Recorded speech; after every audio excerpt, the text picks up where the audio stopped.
mess.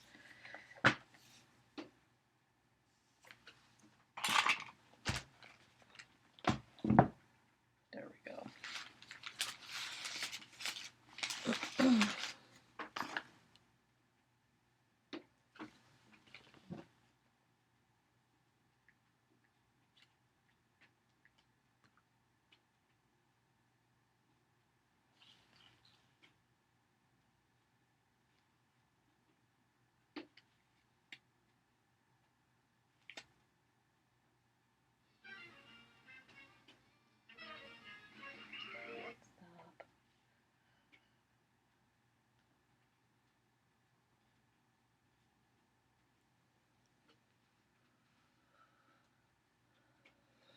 Hey guys, kind of off to a late start. I see there's 2 of you guys watching, so we're just going to stand by for a moment.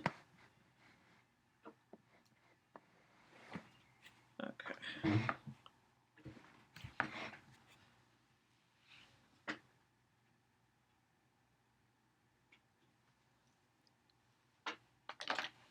Hey guys, kind of off to a late start. I see there's 2 of you guys watching, so we're just going to stand by for a moment.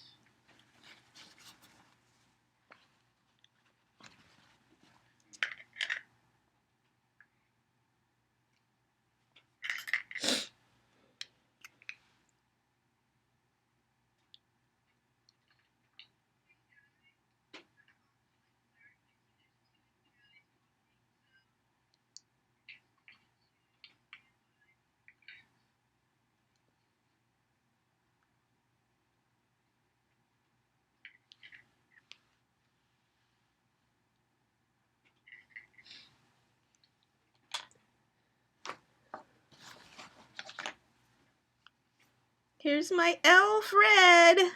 I'm wearing that today. I'm also wearing my elf eyeshadow.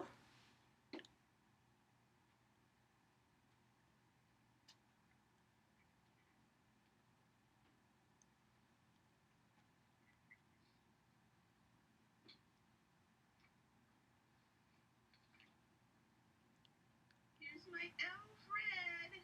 I'm wearing that today. I'm also wearing my elf eyeshadow.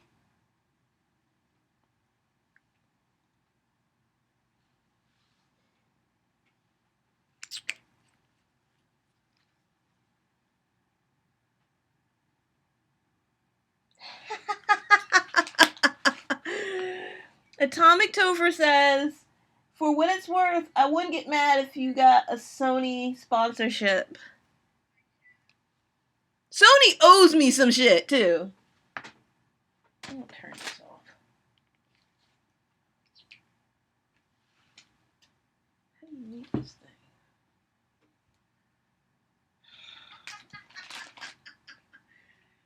Atomic Topher says, for what it's worth, I wouldn't get mad if you got a... There we go. I had to mute my iPad. That's where I'm reading y'all's comments on. Let's see if I can make it bigger. Let's see. Can I make this bigger? Can I pop it out? No. Hello, guys.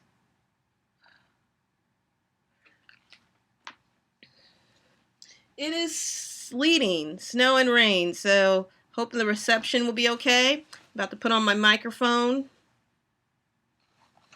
And then we'll chat.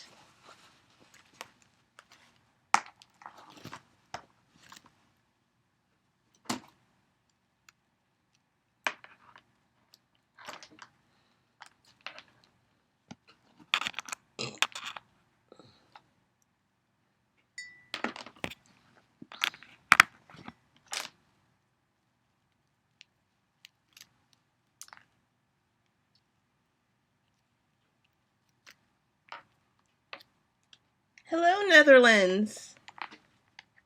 My eyes are so bad, so I have to see the thing up here. And I do not have the money to see an eye specialist. I went to VisionWorks or one places like that. She couldn't tell what my prescription was, and she was telling me, Oh, I was suggesting eye specialist, and I'm thinking here, I have no health insurance. Like, good luck with that. So, like many people in my shoes, I've just got to make do.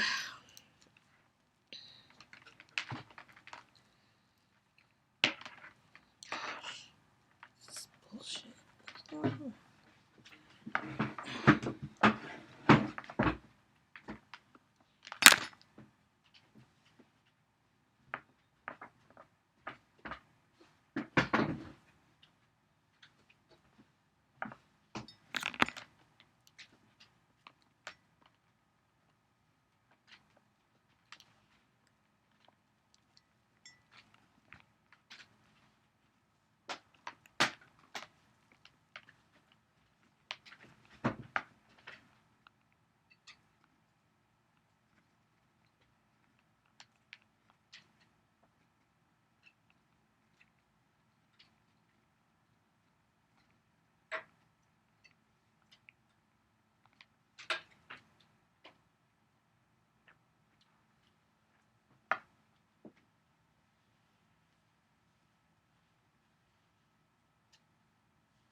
I hope y'all can hear me okay. Had to do the mic a little different. Hello, Mika. Okay, the sound is good. Cool. Thank you, Mariel, Siska, Talson. Nice. Okay, good. We're about to begin. I thought I was a little bit, well, I am, believe it or not, a little better prepared today. So, let's see.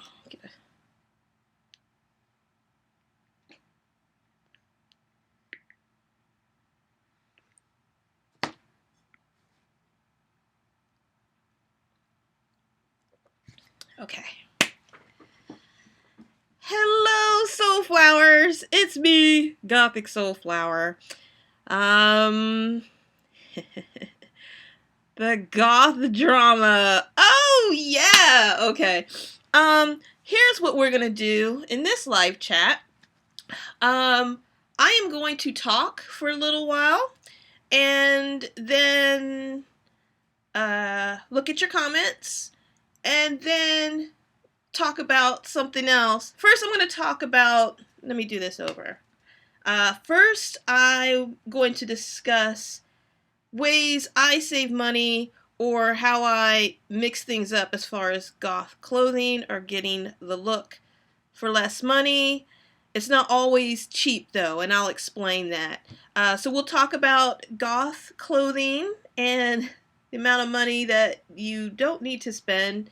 And I'm going to look at y'all's comments. And then we're going to start with the selling out part. So, first things first. Good, loud and clear. All right. So, y'all,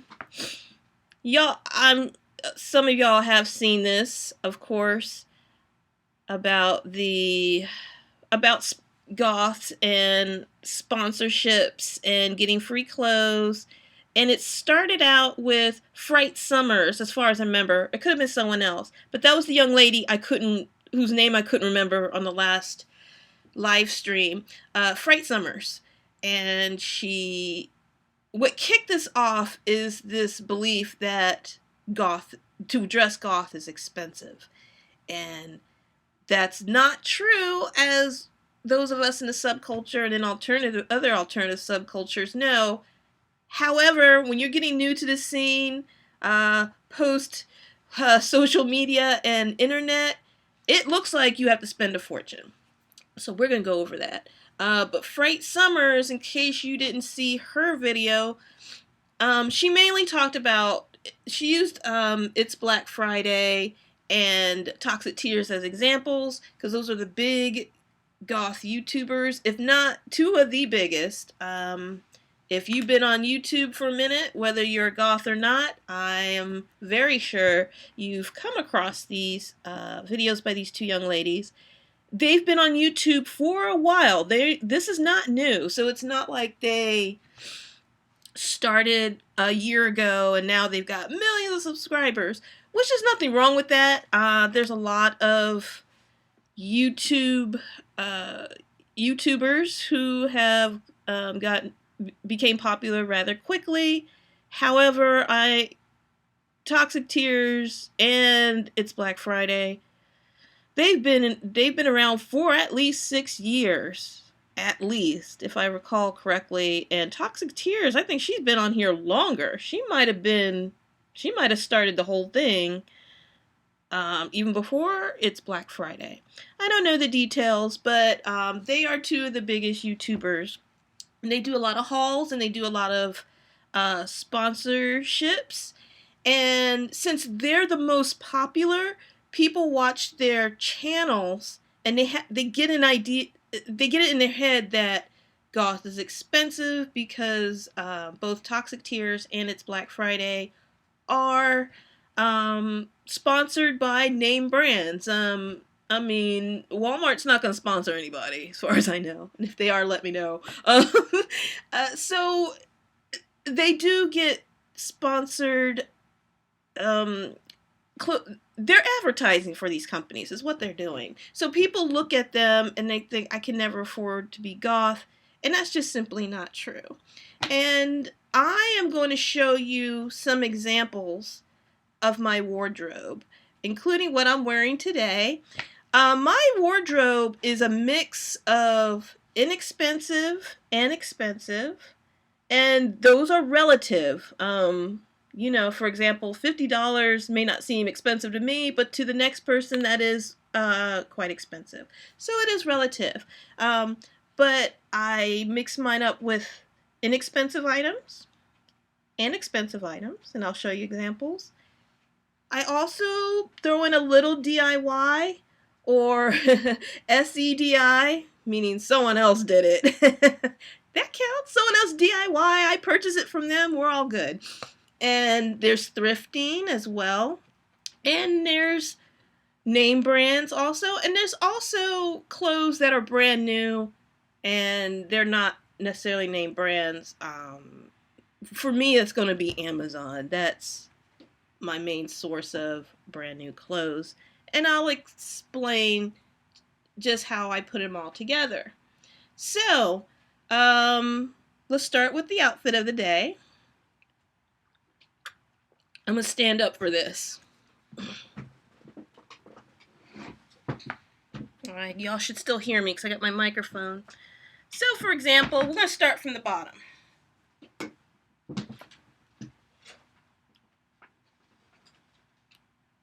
Okay, so these shoes here, oh my goodness. Alright, we're going to back this up a bit.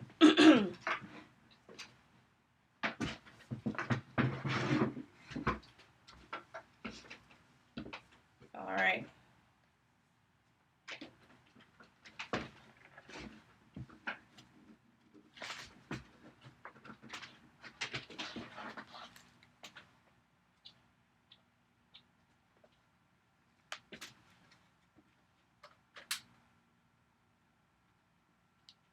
Nice. Okay. Turned on my ring light.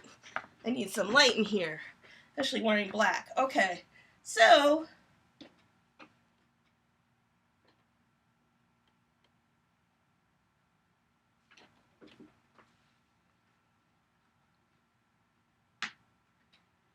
why don't we just do this? Okay. This is a skirt. It's just a plain black knee-length skirt that I got from Amazon, and it was like $12. Brand new, but it's $12. So that's really cheap. It goes with a lot of stuff. You could dress it up, you could dress it down, you can goth it out, or you could keep it nice and simple. And then I just have long johns and socks. Nothing to brag about. This is the shoes I was talking about. These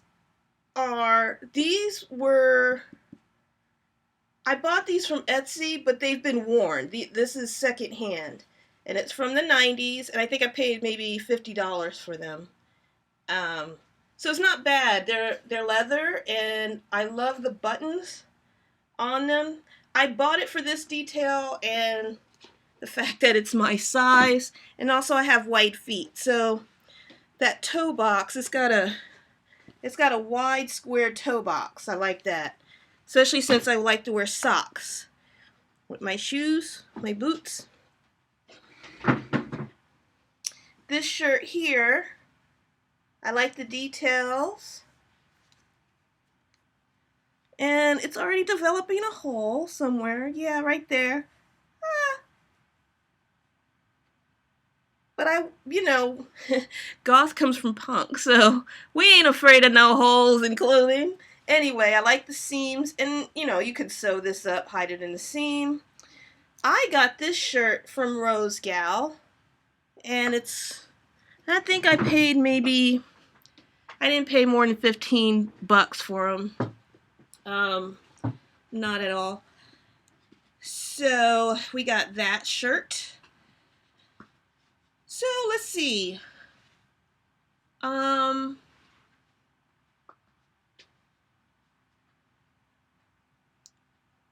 15 plus. So basically I got 3 items of clothing. Okay, so actually, if you include the shoes, shirt, and skirt, that totals $80, which is not bad, because I have shoes alone that are more than $80. So those are examples there.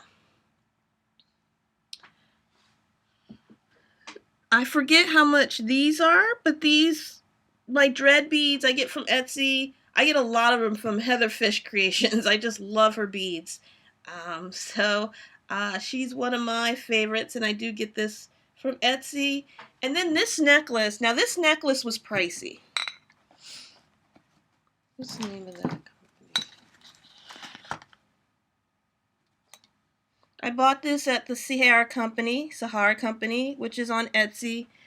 S-I-H... Wait, am I doing that right? Yeah. S-I-H-A-Y-A Company. Now, the lady that makes these, I met her through my belly dance, my ATS instructor. So she makes these, and you can see there's a bat, there's a garnet, real garnet, and I forget what the crystal's made of. I think it's onyx. It is a natural stone. And then you've got the silver here. And again, she made these. She put this all together. And the necklace, it was $125. If this was, I wouldn't have purchased. I don't purchase jewelry that's mass produced and cheap. This was handmade, and I figure $125 to support an artist. I consider craftsmen artists. I mean, I don't think I can make this. These materials cost money, and we are dealing with natural materials, natural stones, so that's going to add up. And it's a piece that I'm going to wear for the rest of my life. I see that, or at least put it away. I can even leave it to my niece, maybe. But I'm at an age and a point in my life where I'm buying stuff with the hope that they'll outlive me. And maybe someone else in my family could take it over. I'll be dead. I'll have no idea. But I do believe in supporting small artists and craftspeople. So yeah, it's $125, but that's something you would save for, and certainly something that you don't, like, I wouldn't just go to a mall like, oh, let me get that. This was a deliberate purchase. I saw her wear I saw my instructor wear something like this, it was a different crystal and all that. I'm like, whoa, where'd you get it? Because it's nice and heavy and big, and it's a natural stone. I like natural stones. And she told me her friend sells these and makes them. So that's how I came about her website. And I'll leave some of these links below, just so you can check it out. I'll leave a link for Heather Fish Creations and for her. And they changed their designs, and that's a good sign, because it means that they don't have inventory just sitting there for years and years and years collecting dust. They like to keep a small inventory, sell what they can, and then they add. So if you don't see anything you like, then I think you should go back, because they'll have different designs on there. And no, this is not a sponsored video. Unfortunately, I really should call Heather Fish Creations. Hey, you want to hook me up with some sponsorships? Anywho, so that's what I'm wearing today, and that's really how my closet is. And I think that's the way it is for many goths. I know Dorian of Herbs and Altars, she just put a video out after a response to Ruin's video, and we'll talk about that later when I put the record on. But she also just came out with a video. Sorry, he just came out with a video. Dorian did. With some tips on how to afford goth clothing. I thought it was good. Y'all know who Dorian is of Herbs and Altars, popular goth YouTuber as well. So he was describing that, and he was saying, from what I got of it, his is a mix of thrift and ready-to-wear items and DIY, and I really think that's how the majority of alternative people dress. Now, if people who do so and make their own, I can see them not having many articles of clothing that's mass produced, because they don't need to. They tend to alter things, and they tend to just make things from scratch.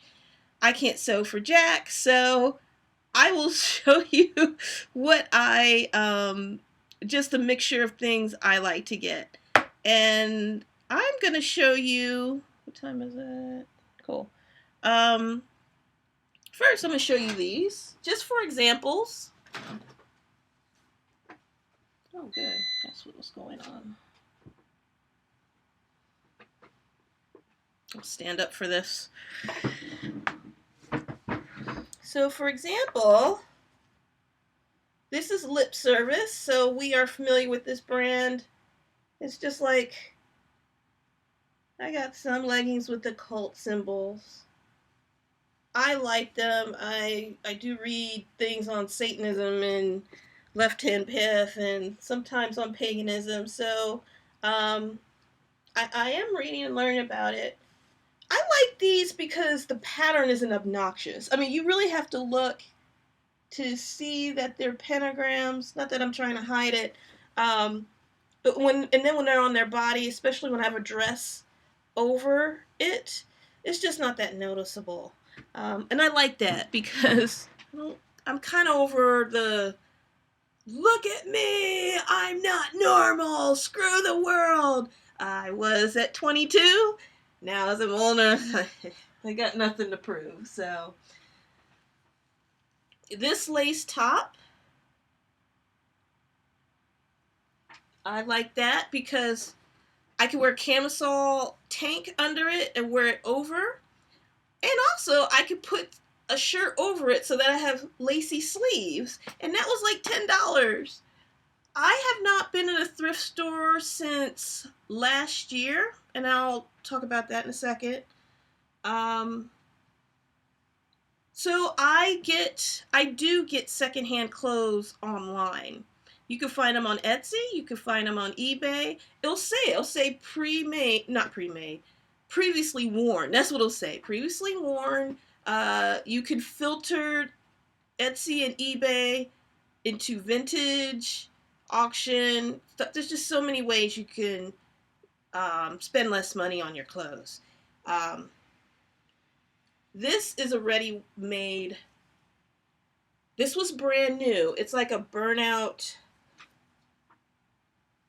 This was brand new. It's like a burnout type lace shirt. And I got it for like $10.99. But this is another, I don't know if you can, y'all get the idea. You can see, it shows a little skin. I can actually wear a bra and no one really notice. Because you could see through it, but it's not, the weave isn't as open as the lace shirt.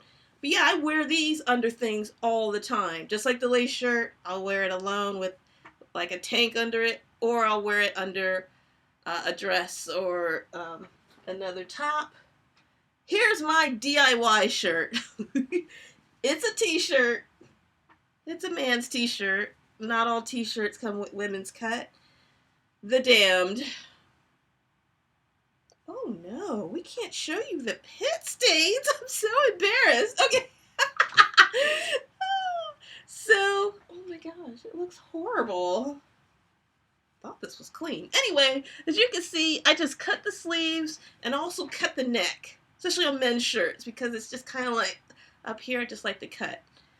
That's as far as my DIY goes at the moment. Like I said, I don't sew, but I can use a pair of scissors, so DIY.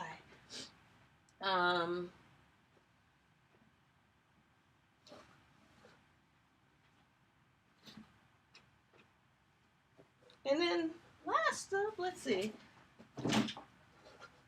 Then you've got, it's a long lace skirt. It's like a tiered skirt. I got that secondhand as well. And it was, I think I paid $30 for it. Which to me isn't that expensive because it is velvet, it's long, and if I was to go to Lord & Taylor or something, that would be at least $80 minimum. So almost done. I will show you. I love jackets. I love cardigans. Y'all have seen this 1,000,001 times. It's practically part of my body. It's the long cardigan. It's made of, the brand is Ooh La La. I got this from Amazon. I don't remember. I think it was like $20. I done worn it so much and washed it, the tag faded. So,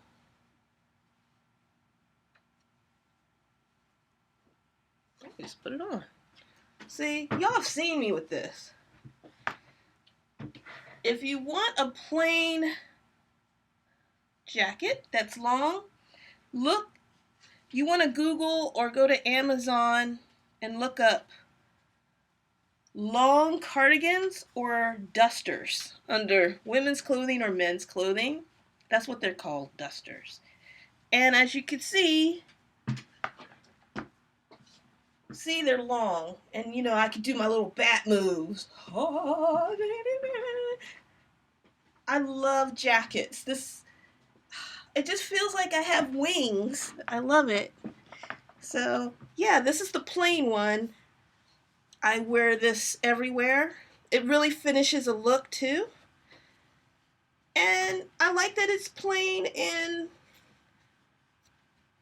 long. And what's cool is, even in the summer, you always want to have a jacket or something.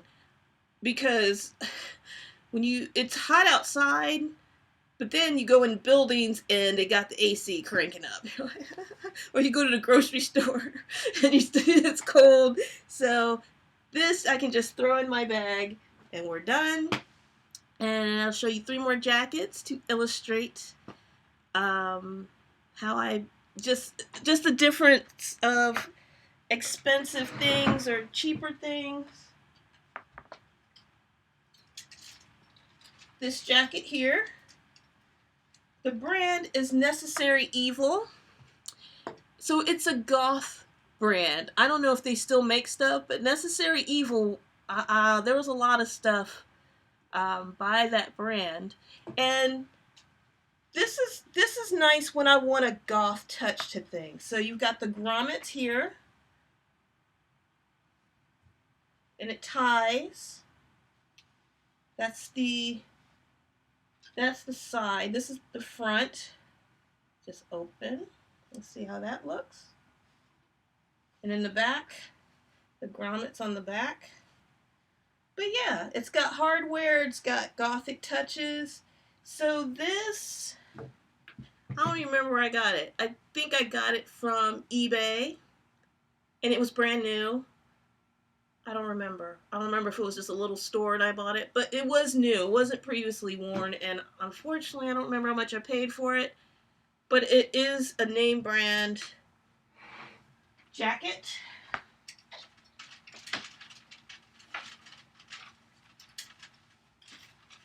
It's one of my favorite dresses.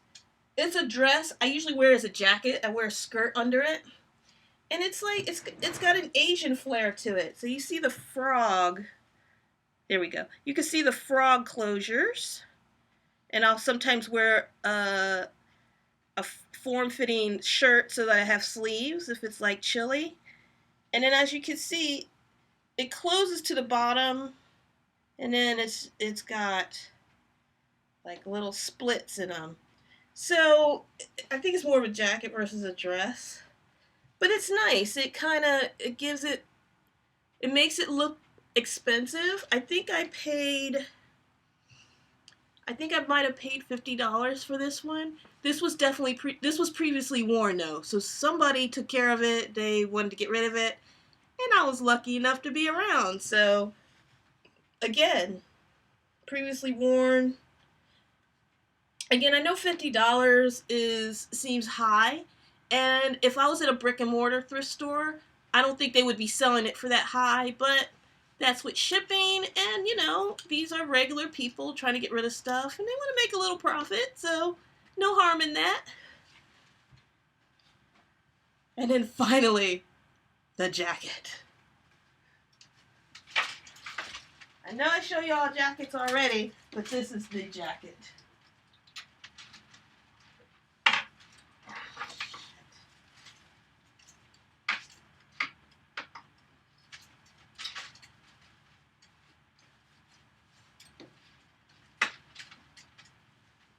Look at this.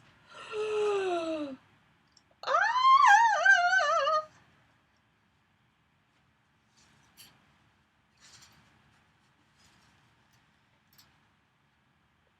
Now this was expensive, and I want to tell y'all about this jacket in a second. But I want to show you. It's got beading on sheer fabric. That's not easy to do, so it's going to get expensive.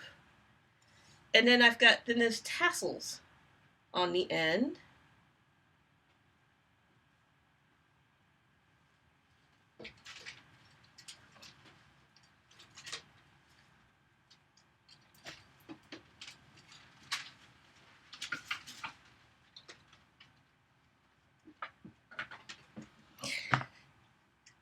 So that one I paid like $140 for. But let me tell you, jackets like that easily start at $250. They're called kimono style jackets. The shorter jackets are going to be less expensive than the longer jackets.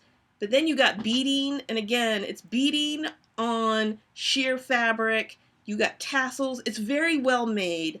So $140 sounds like a lot, but I did get a deal. I got it from eBay on auction. Oh yes, I was not trying to pay $250 for that, even though it's worth it. But I saw it was on auction. Yes. So you know the waiting game. One day until the end of this auction, one bid. All right, I'm gonna wait. I'm gonna wait till it's like a couple hours before the end. And sure enough, it was still that one bid. Slipped my bid in there. Got the jacket. So expensive things, try to do an auction. Look at how much time is left. Look how many bids there are. And they'll tell you right there if you have an auction on eBay before. It can get frustrating if there's a lot of bids and it's the pricing is starting to go up because people are bidding on it. Highest bidding wins. Highest bidder wins. That didn't sound right. So yeah, it can get frustrating, but luckily, if we can keep the goth style controlled, I know that sounds bad. I'm able to get stuff on auction because not a lot of people like the same things I do. Or they're richer than I am and they don't have to auction. They just go to their designer or whatever. No hate on that, but yeah, those are some of the ways you see there's a mixture of pricey items, cheaper items. It's like, there's certain things I ask, and I won't get into too much detail with this live stream because I do want to do a video on my style and what I look for and how I go about that. People have requested that, and I do need to work on that video. So I will go into it more in another video, but it really just depends what I'm looking for. This Rose Gal shirt, what I like is I like the pointed sleeves like that and the seaming. And again, it was no more than $15, brand new. It is a little snug on me. It's less snug than it was though, and that's because I was able to lose a little weight. Yay! But it is snug on me. And Rose Gal and those type of fast fashion type sites, I'm not a fan of it because it's fast fashion and that whole thing with just purchasing things and then just tossing them in the landfill. I do try to be mindful of that. However, I will go on there if I'm looking for a particular thing, and it doesn't have to be specific. Like, for example, I wanted a long black shirt. And I saw what they had, and I decided to give it a try, and I'm hoping this lasts, but my cheaper clothes, unless I got it secondhand, if I get it brand new, inexpensive, I don't expect them to last. I just don't. If they do, awesome. But, I'm not expecting it to last. And I wear it a lot. It's a black shirt. So there's just different criteria I'm looking for when it comes to, how much I'm willing to pay for something. And I almost forgot. I won't go into the jewelry, but I'll give you some examples. You guys, there is no reason to spend a lot of money on jewelry unless it's specific. Like this one was made by someone. I'm willing to spend money on that. This alchemy ring is a discontinued design. Y'all have seen this before. I've showed it to you on previous videos. It opens. Ta-da! I really like it. I think I ended up paying $50 on eBay. Someone had it and they wanted to sell it. $50 for a ring. For this ring, it's good because I think it's a good deal. Not only is it a discontinued design, it's from Alchemy. Y'all know how much Alchemy jewelry costs, and it's well made. The craftsmanship's awesome. But it's like $50 for a ring. There's rings that are cheaper, not from Alchemy, unless you get lucky. But this ring I got from eBay also. It's stainless steel, and this was like, I paid like $20 for this one, I think. It might have been $15. I did not pay a lot for this. So, yeah. Stainless steel. And then this piece I wear a lot. Simple bat necklace. I'm sure y'all seen it everywhere. This was like, with shipping, I think this was $12. I did not pay a lot for this. And this is a popular design. I've seen it on other people. Which is fine, because we don't look alike. Just because they wore the same necklace doesn't mean, oh my goodness, they're wearing the same thing. It's mass produced. It's not expensive. There you go. I'm not the only one wearing this stuff. But yeah, jewelry, you can get away with a lot of cheap stuff as far as jewelry is concerned. You really don't have to pay hundreds of dollars for jewelry. You can go to Target. Y'all know, I'm preaching to the choir now. So that's it for that. I will have a video on that one of these days. But yeah, it's I have stuff that's thrifted. I have stuff that's made by other people. You know, I'm not gonna go through my whole wardrobe. So I'm gonna read your comments, but I almost forgot to show you guys. This is what I got at the thrift store. Y'all know me. I've explained this before. I don't wear heels over 3 inches. It's usually like 2 inches, but I had to get these shoes. Look at these. Look at these. Let's see. These are higher than what I wear, but the reason why I bought them is they're black. They have a zipper. They've got a little platform, and they fit me. Thrift store shoes rarely fit me, which is why I only have 2 pairs. One of the pairs being this that I don't really wear. But the best part is $5. I don't know if they're leather. I don't care. They were $5. They fit me, and they're heels that I do want to wear and try out. You know, if I want to try out high heels that are higher than what I'm used to, I might as well pay $5 for it, because I'm not gonna get it at Zappos. I just don't buy shoes that high at regular prices. But for $5, I've had glasses of wine that cost more than $5, so I thought that was a good deal. That's it. I'm going to look at y'all's comments now. And first of all, I wonder if I should play this record. Actually, I'm going to start the record. I'm going to look at y'all's comments. But let me tell you what album we're playing. And there's a reason that I'm going to be playing this album.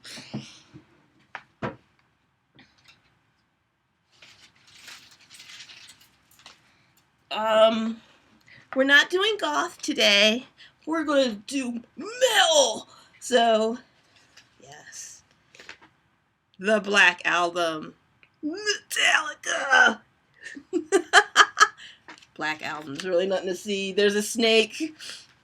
Y'all know here we go. Let me take this plastic off. Maybe that'll help. There we go. So, The Black Album by Metallica. That's what we'll be playing today.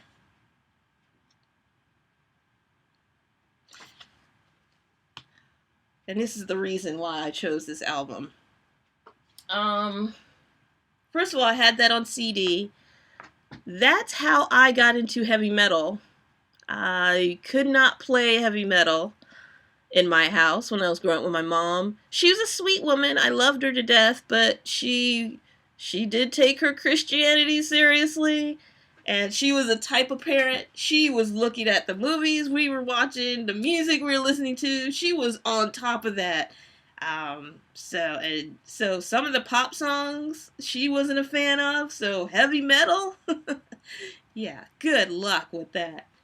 So I didn't grow up with heavy metal. I didn't get into it till I was in my late 20s.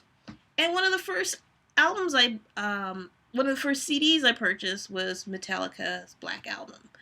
And at the time, I had 2 roommates. And I was playing the album, and one of my roommates said, "Hey, that's a good album." I said, "Yeah, I really like it. I'm trying to get more into metal." And that's when he asked me, "Have you heard their earlier albums?" I said, "No." He said, "Check it out. If you like this album, you're going to like their earlier stuff." And sure enough, I do. I do have Ride the Lightning, and what's the other one? It came after that. It's not Kill 'Em All. I can't believe my memory's fading. Y'all could be able to run me. So there's Ride the Lightning, and then another one that came out in 86. That's such a shame. I'm gonna have a problem with my memory in 20 years. This is depressing. Anyway, I bought 2 Ride the Lightning and I really should look this up. It's gonna drive me nuts. And I bought another album which I really liked. It was thrash metal, like yeah, I really liked that. But the reason why I chose this album is this was in 1991. Gosh. This album's almost 30 years old. Anyway, and that was 91 was the year I graduated high school. Anyway, the reason why I'm playing this album is because I do know a number of metalheads, and a lot of them were saying this is when Metallica sold out. And I think it was because this was their mainstream album. I don't know if the other ones previously were mainstream, because I got into it after this album, and I heard songs from this album on mainstream radio. So, yeah, it's mainstream, I guess. I'll be like, yeah, they sold out, blah, blah, blah, blah, blah. I don't care. I don't think they did. If they sold out, in my opinion, it would be with that Napster thing, and I really don't remember the full story with that, but if Metallica sold out, it would be the Napster thing. It wouldn't be this. And of course, that's my opinion as a goth. But metal, if for some reason I couldn't listen to goth, metal is my second choice. I just happen to like goth music a little more than heavy metal, but I like metal. Yeah, I got some metal albums. So I wanted to play this album. And then I'm going to look at while the album's playing, I'm going to read your comments, and then we'll start the discussion on commercialism and selling out and that type of thing. So let me put on the music. Put the needle on the record. All right.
Okay, I'm going to read your comments.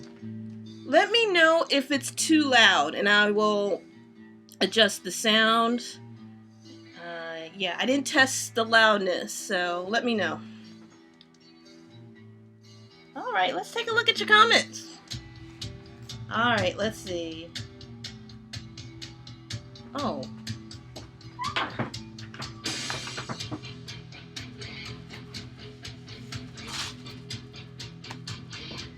Okay, Enter Sandman is playing now.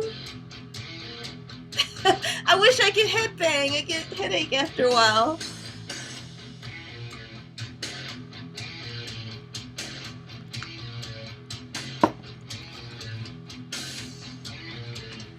There we go. Okay. Reading comments, finally.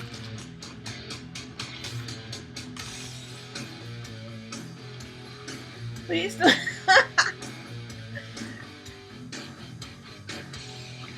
Okay.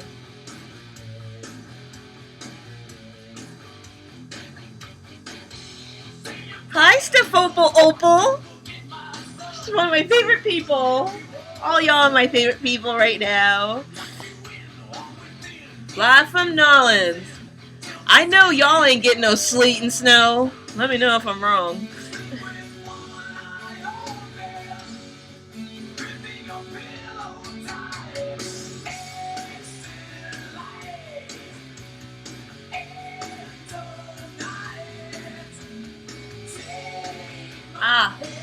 Macabre Mom makes a good point. People rarely get outfits from head to toe unless they're going to a wedding or something. But yeah, you collect pieces. You know what you have in your closet, and you acquire pieces. Yeah, I've had other black shirts. This is not my first black shirt, y'all know. I think it helps to start with the basics. Plain black shirt, plain black skirt, accessorize, you're good. And then you can move on to other things.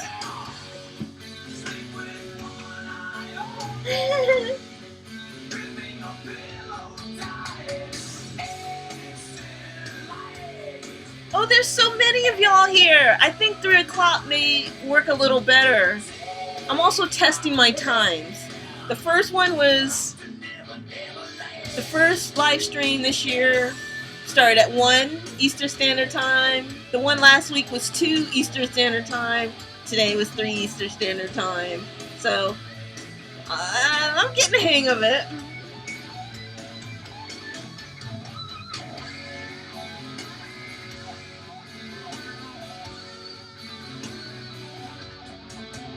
I hear you, Mika. Mika makes a point that a lot of goths, a lot of us don't do fast fashion as far as just getting tired of it and tossing them away. We keep our stuff. I know my cardigans, my regular cardigans, a lot of them have holes in them because I wear them like some people wear underwear until it's falling off my body. You know, holes. Hey, you don't like the hole? Get some safety pins and pin that bitch. Absolutely. I don't know why. I don't usually talk like that. So yeah, I don't know if there's anything. I don't know if there's such a thing as wearing outdated stuff in goth fashion. Except maybe let me turn this down a little.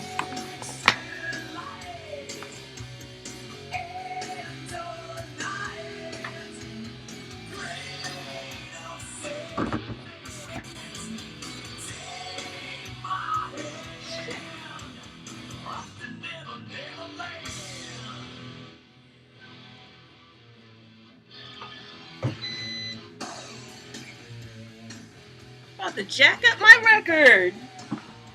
It's already got a little scratch in it from... I don't want to talk about it. Anyway, what was I saying?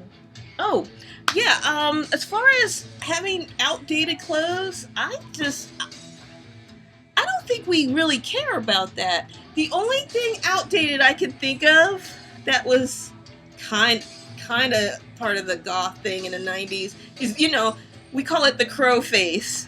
Based on Brandon Lee and the Crow. That movie, you know, just white paint and just heavy. And it could work. It's not that it can't work, but it's usually so badly done. I couldn't pull off the white makeup. I'm going to try it again, though, just to redeem myself. I haven't forgotten. But yeah, I'll have a video of me in white makeup. Yeah.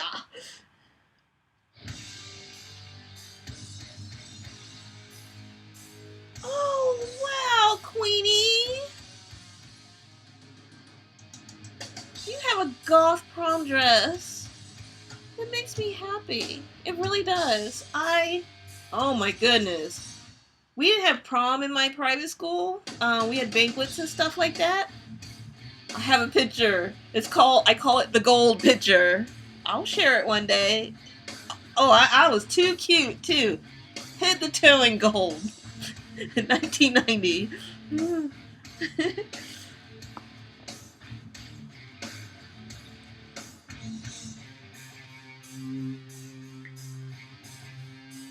Can't wait to see that patch jacket. I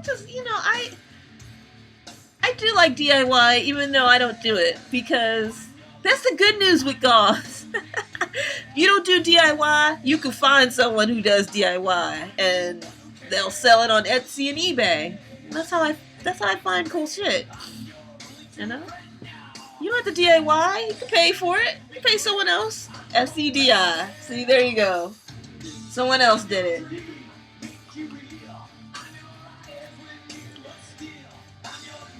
Yes, y'all like the jacket. I love the jacket. And another thing with goths and clothing, a lot of us, unless it's t-shirts and maybe jeans, things that could take a beating, we'll take care of our shit. We'll take care of our clothes. Especially if something like that, my sequin jacket, I don't wear it all the time because I don't want, heavy wear. After a while, the beads will probably fall off it. No. That's a jacket that I don't want to wear often because it's so pretty and sparkly and I paid money for it, So I take care of my clothes, even if I pay $10 for it. Because I'm trying not to... I think it helps not to be wasteful. I think Dorian had said that he's a hoarder. Own it. There's nothing wrong with that. But yeah, you can... Some people have things that are 20 years old and that still fits them. None of the things from 20 years still fits me. I can tell you that. So yeah, we do take care of our stuff, generally speaking. Let's see.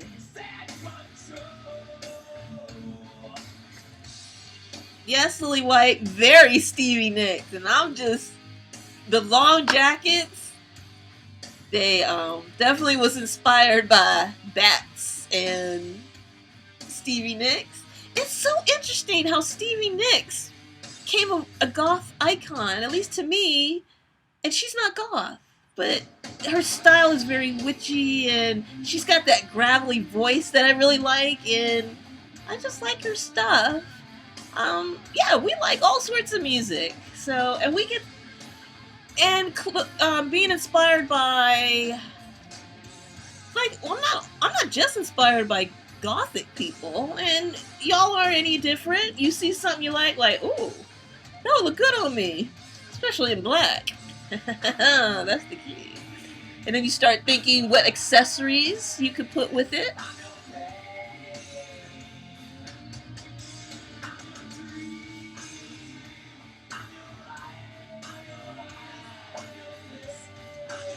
I would love to see a drag Stevie. I'm surprised I'm sure someone out there has done a drag Stevie, but like RuPaul's Drag Race, I'm surprised no one's done Stevie yet. Actually, someone did do Stevie, but he didn't assign that to himself. That was picked for him, and he wasn't happy with that. He couldn't. It was like a production. Y'all know what I'm talking about if you watch RuPaul's Drag Race. But I mean, like for Snatch Game or something. I don't know. Her personality isn't comedic, though, so that could be tricky.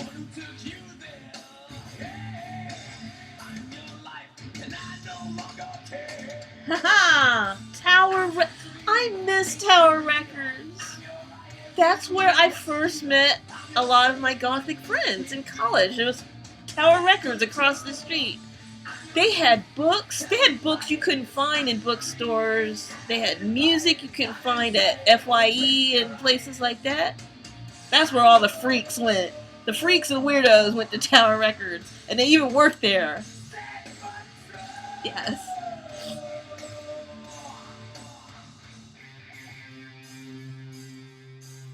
Okay, and Justice for All. Uh-oh.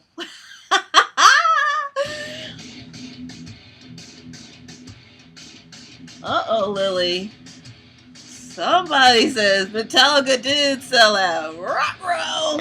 We're going to get to the selling out discussion in a moment.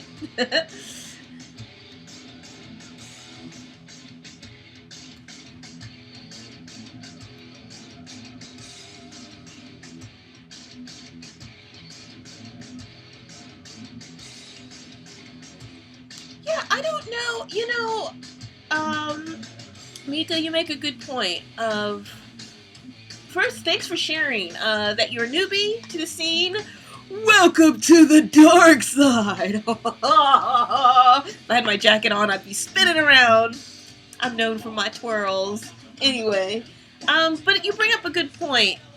That you've never felt discouraged in You never felt discouraged or had a feeling of not being included because you don't have expensive clothes. And that's good to hear because this has never crossed my mind. But then again, this was the 90s, and I really think this whole idea of wanting or thinking you need expensive clothes, I think that came from social media. I really do. Even when we had the internet and you could find goth stores on the internet, it still wasn't. I mean, I was still thrifting and stuff, and you look and you drool, just like a storefront window. You look, you drool, you're like, I'm not rich, damn, and then you move on. So I really think this idea that it has to be expensive, I think comes from social media. I think it's from watching goths do sponsorships, and just really focusing on that. And I'll explain this soon, like in our discussion coming up. But I'm not going to put that all on the goth person, and I'll tell you why. They do have a part in that, but they're not fully responsible. We're dealing with something bigger than them. But it's good that you didn't feel discouraged. That's good.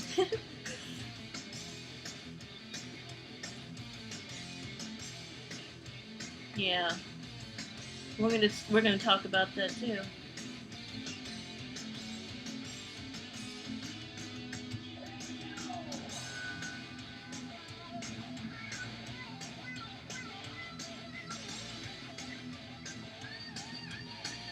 Y'all are bringing up a lot of points that we're gonna discuss soon. This is awesome.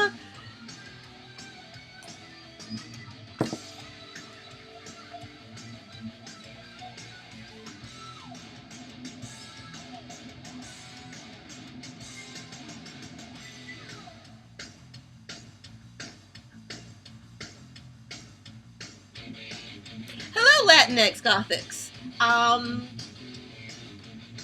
not sure. Wait, it tells me right here. Came in at 402. No, all you missed. I just showed examples of.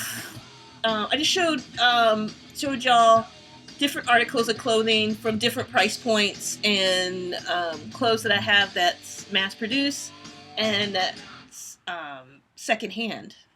So it was a bit of a show and tell. I was explaining how you don't need to spend a lot of money on Gothic clothes. Uh, Sometimes it happens, sometimes you will. So that's what you missed. But this is the beautiful thing about live stream. When this is said and done, you can go back and watch me again. Time to flip the record over.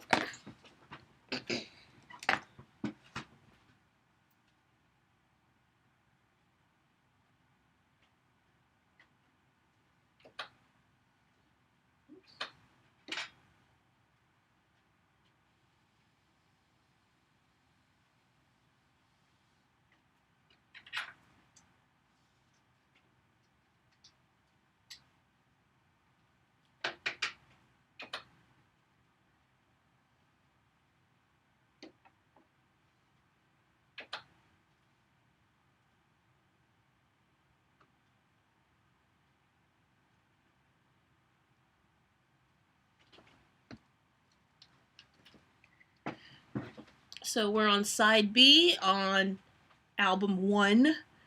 It has 2 albums. This is a 2 album. So this would be side B.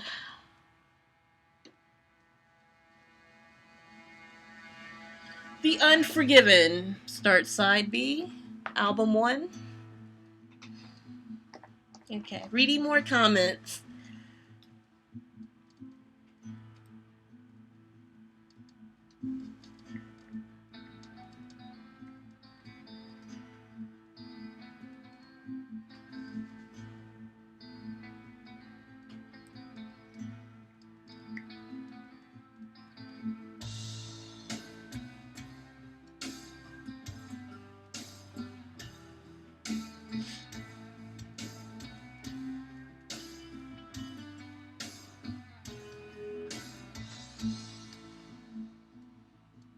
loving the discussion I'm reading.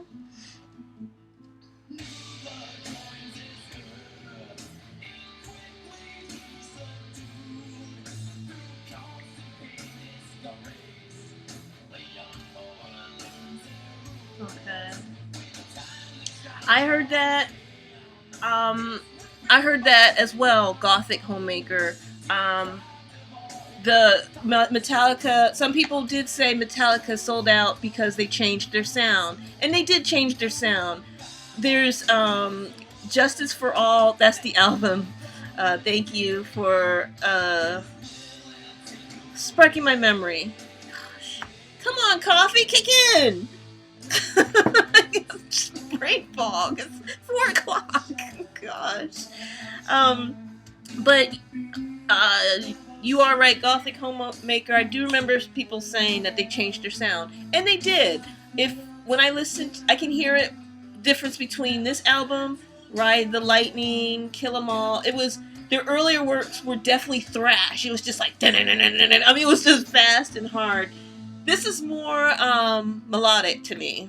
And I do like melodic type sounds in metal. But yeah, I do remember people saying that was a reason. And if you're in heavy metal, actually that genre is older than goth and punk. Black Sabbath, all that, it started earlier. So you'll have metalheads that were in it from the very beginning, meaning they're older. So when things like this go mainstream and they play it on the radio, I can see them feeling a certain way. I like it, but this is when I got into metal. If you were in it before, you might be questioning them a little bit. And we're going to be talking about that. But that's a good point. Yeah, when the sound changes, then your old fans are kind of like, what's going on here?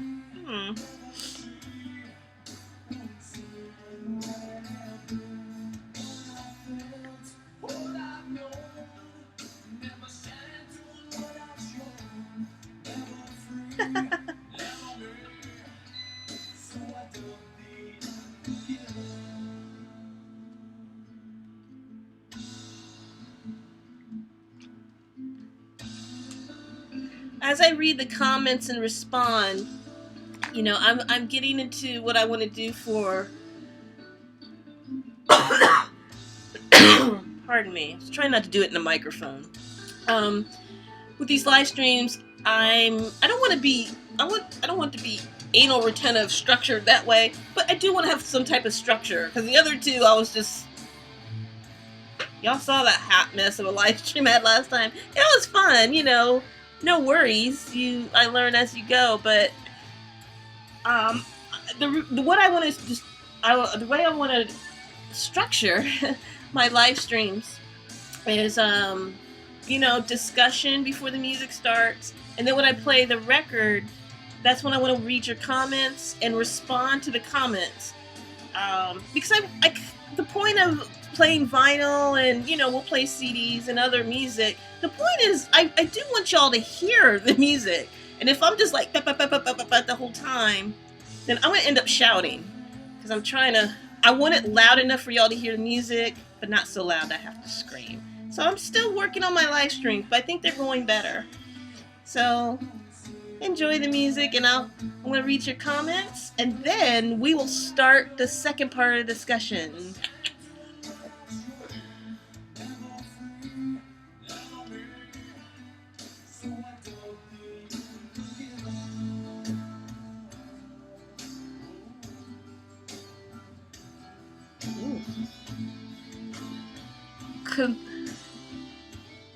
Alright, Felina Luna, where did you grow up? Conservative blue-collar town in the Northeast. That could be anywhere, but yeah, everyone thinks the Northeast and the West Coast are like bastions of liberal thought, and I guess it is, but there are plenty of people who are conservative, especially in the Northeast, really. It's I live in Maryland, and I live near DC. When you get to the Eastern Shore and Southern Maryland, it starts to get conservative,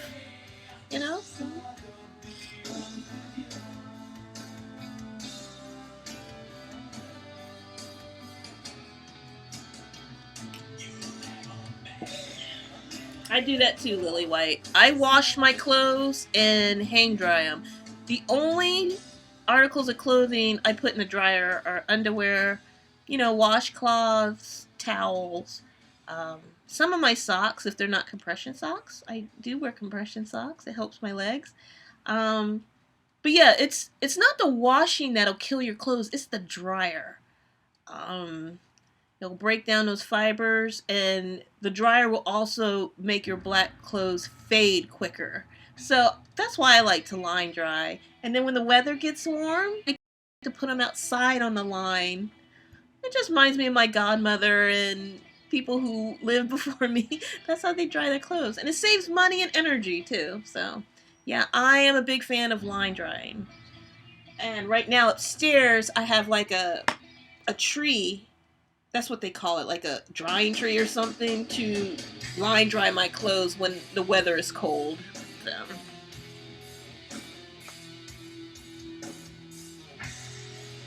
Wow, you still have most of your clothes from the 90s. I am impressed. Seriously, I don't think I have... Oh, I do have an article from the 90s. It's my leather jacket. It's my biker jacket. Oh my goodness. I think I have a story about that in the next live stream. But I do want to polish it up and get it clean. But that was my first real purchase when I started working a real job. And I felt really punk. And I was really happy about that.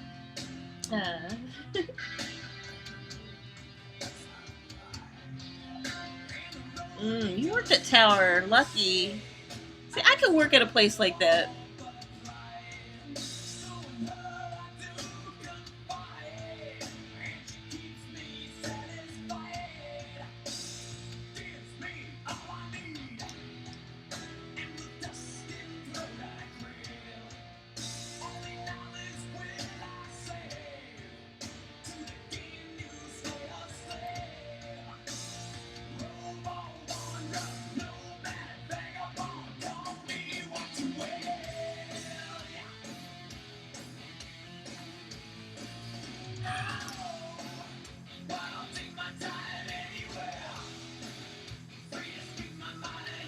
Oh, thank you. Thank you, Marlene. Just real quick, if you were here for my first live stream a couple weeks ago, I had purchased NYX makeup and I was just trying it on while people were watching. So that's what I'm wearing today. I'm wearing the eyeshadows, the eyeliner. I put more black. I put more black on my eyes. More than I had last time. Of course, my brows are done. Blush. And then the red lipstick that I got from NYX. I'm really impressed with NYX. I don't know if it's NYX, NYX, or New York Exchange. That could be it too. But I'm happy about NYX. I think I'm gonna be getting NYX, not NYX. Oh my gosh, I don't even know the e.l.f. Okay, let's start over. I am impressed with e.l.f. I'm so impressed with e.l.f. I couldn't even remember their name. I was getting them confused with a different company. But no, I'm impressed with e.l.f. And it's a lot less expensive than MAC. I think MAC and Ben Nye, the makeup I use, I think the color is better. It's more saturated than e.l.f. But you are paying for that saturation. I would stick with Ben Nye for the stage when I'm belly dancing because it's so saturated and I'm able to do a heavy look, which is what you want when you go on stage. But NYX, yeah, this is nice everyday makeup. A lot less expensive as well. And remember, makeup isn't like clothes and shoes. There is an expiration date. I look at some of these beauty gurus and, no shade, they're getting their makeup for free, but it's kind of like they have a lot of makeup and it's like, how are they going to wear this within I think eyeshadow or anything powdered, I think the max is 3 years. Anything liquid, nah, you need to go ahead and use it up, especially when you've opened them. They don't last. course, I don't run out because I use my makeup. But yeah, it's just all this makeup, and that's cool, but yeah, there's an expiration date to makeup.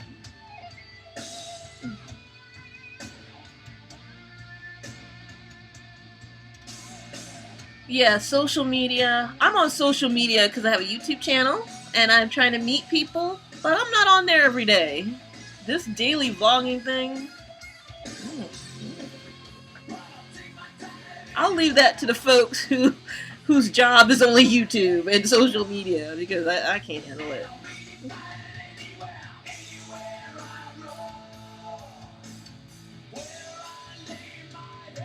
Okay, I can do that, Marlene. I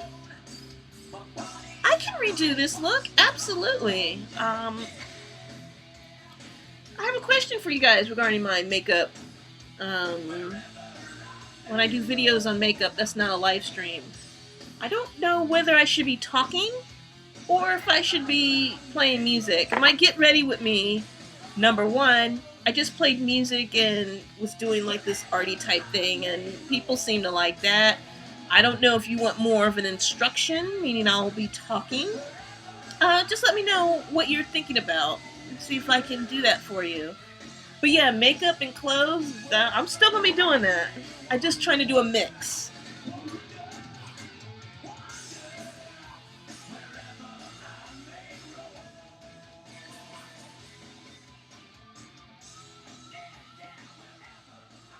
So yeah, I'm very okay on doing a video on this look. Absolutely.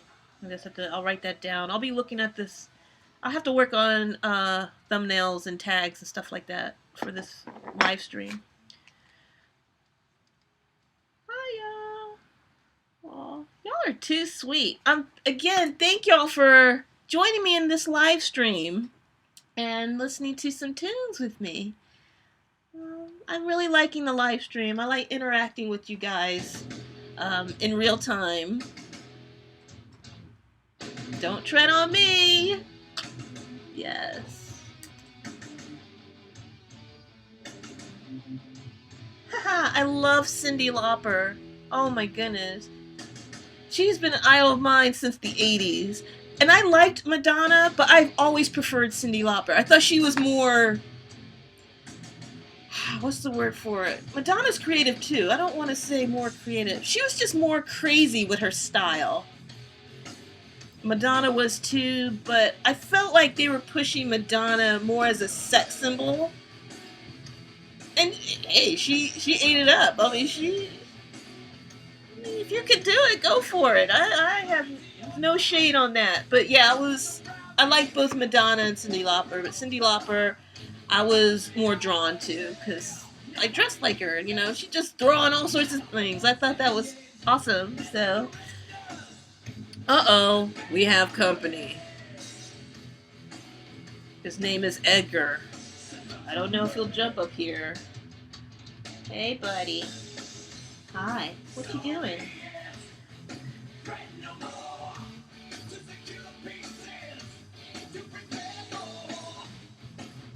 This is the last song on this side, and then we'll have a discussion.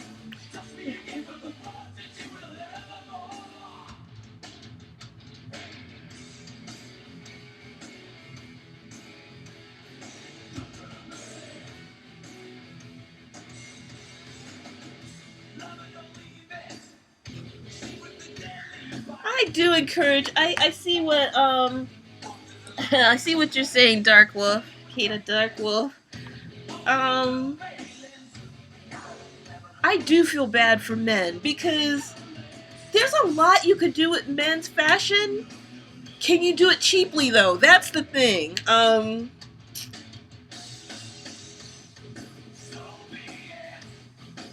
There are male YouTubers out there.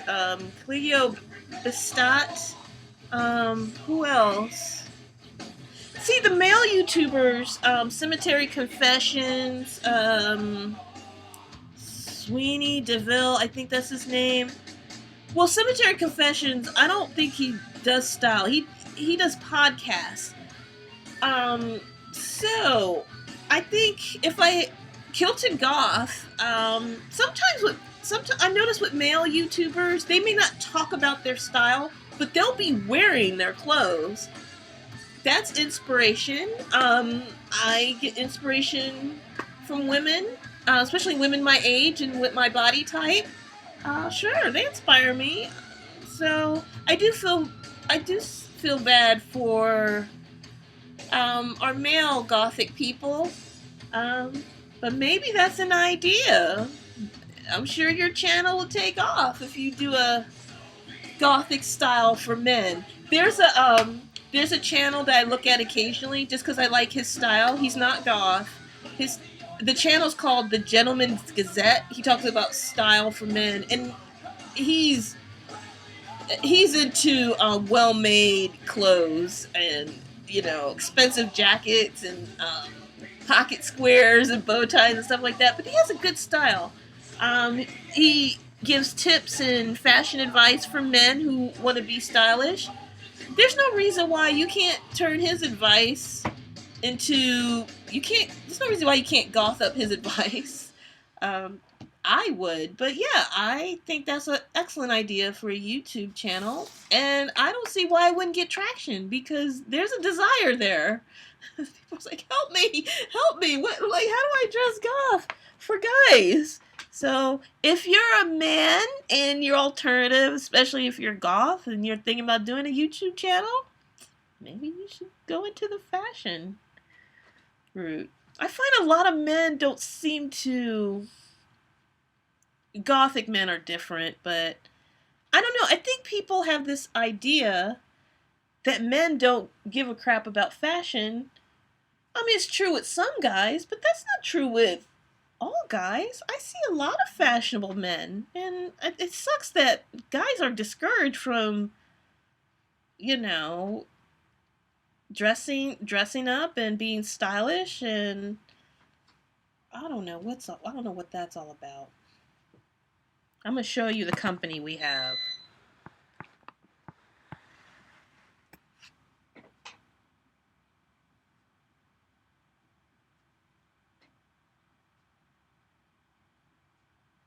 This is Edgar. I'm going to stop the record.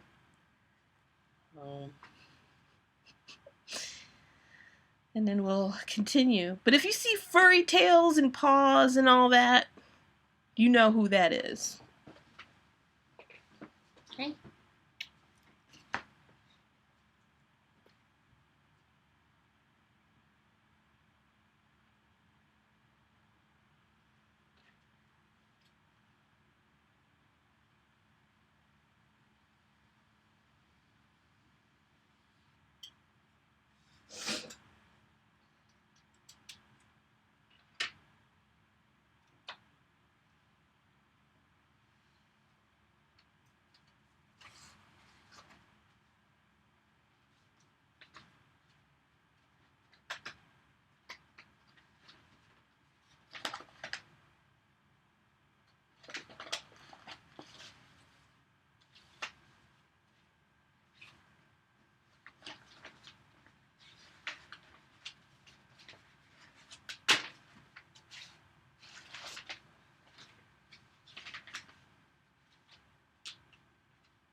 Yes, I have heard of Apocalyptica.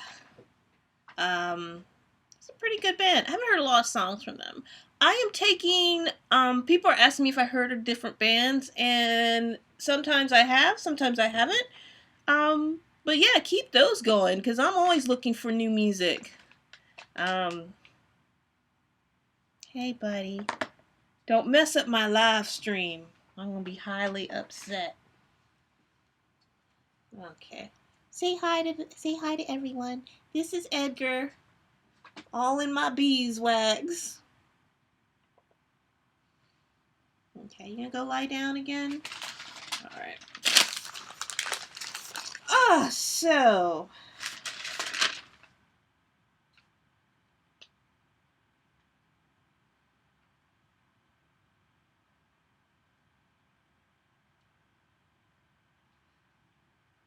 Okay. So basically, creatives and selling out. Dun dun dun. Let me make sure.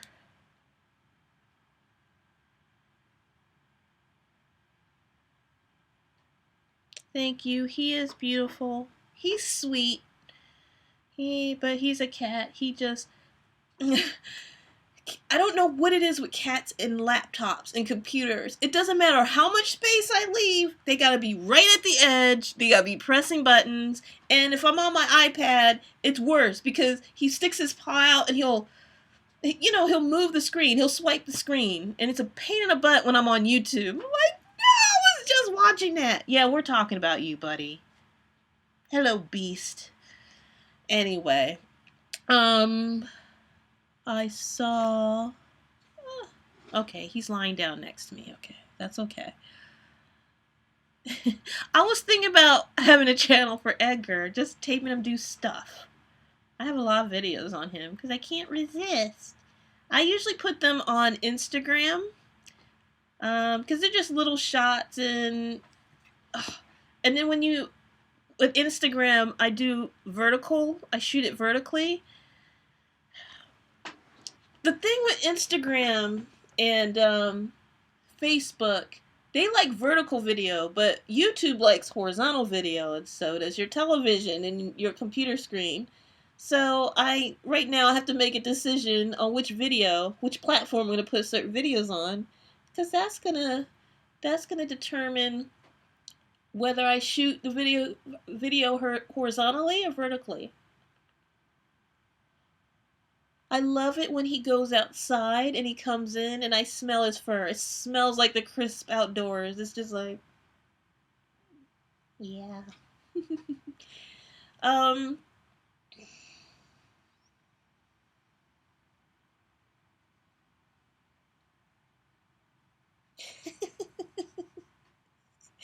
That makes sense. Latinx Gothic says, laptops are warm to sit on, and they have yummy keys that taste like finger oils. Is that the deal? Is that what's going on? Is that what's going on, Sweet Pea? Okay, so we're going to start the second part of our conversation. Selling out. Being creative, being an artist, being a YouTuber, whatever, and selling out. A couple of y'all already answered these questions, but I'm going to pose it to y'all again, and you can answer in the chat while I am discussing this. So the questions are we being unfair in regards to things like commercialization, sponsorships, getting paid for your work, that type of thing? Are we being unfair in our criticisms? And also, where do we draw the line? So that's what we're going to be discussing right now. First of all, let me be clear. I'm going to be crystal clear. I am not accusing anyone of being a sellout. The only people right now in my brain that I'm calling sellouts have nothing to do with creativity or art. That's just a whole different video that I probably will never make. But there are sellouts, and they're not always in the arts or have anything to do with commercialization. there's a saying, not all skin folk are kinfolk. I'll just leave it there at that. But as far as YouTube and the arts and music,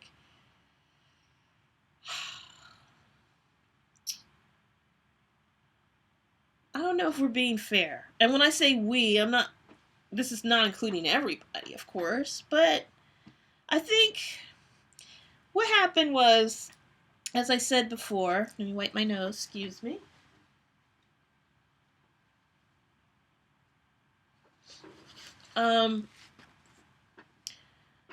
Like I said before, Fright Summers talked about, what she did was she compared, I think she went through a year of videos from It's Black Friday, and she did the same with Toxic Tears. She added up the items that they sponsored, and I forget the totals, but it was up there. It was in the thousands of dollars.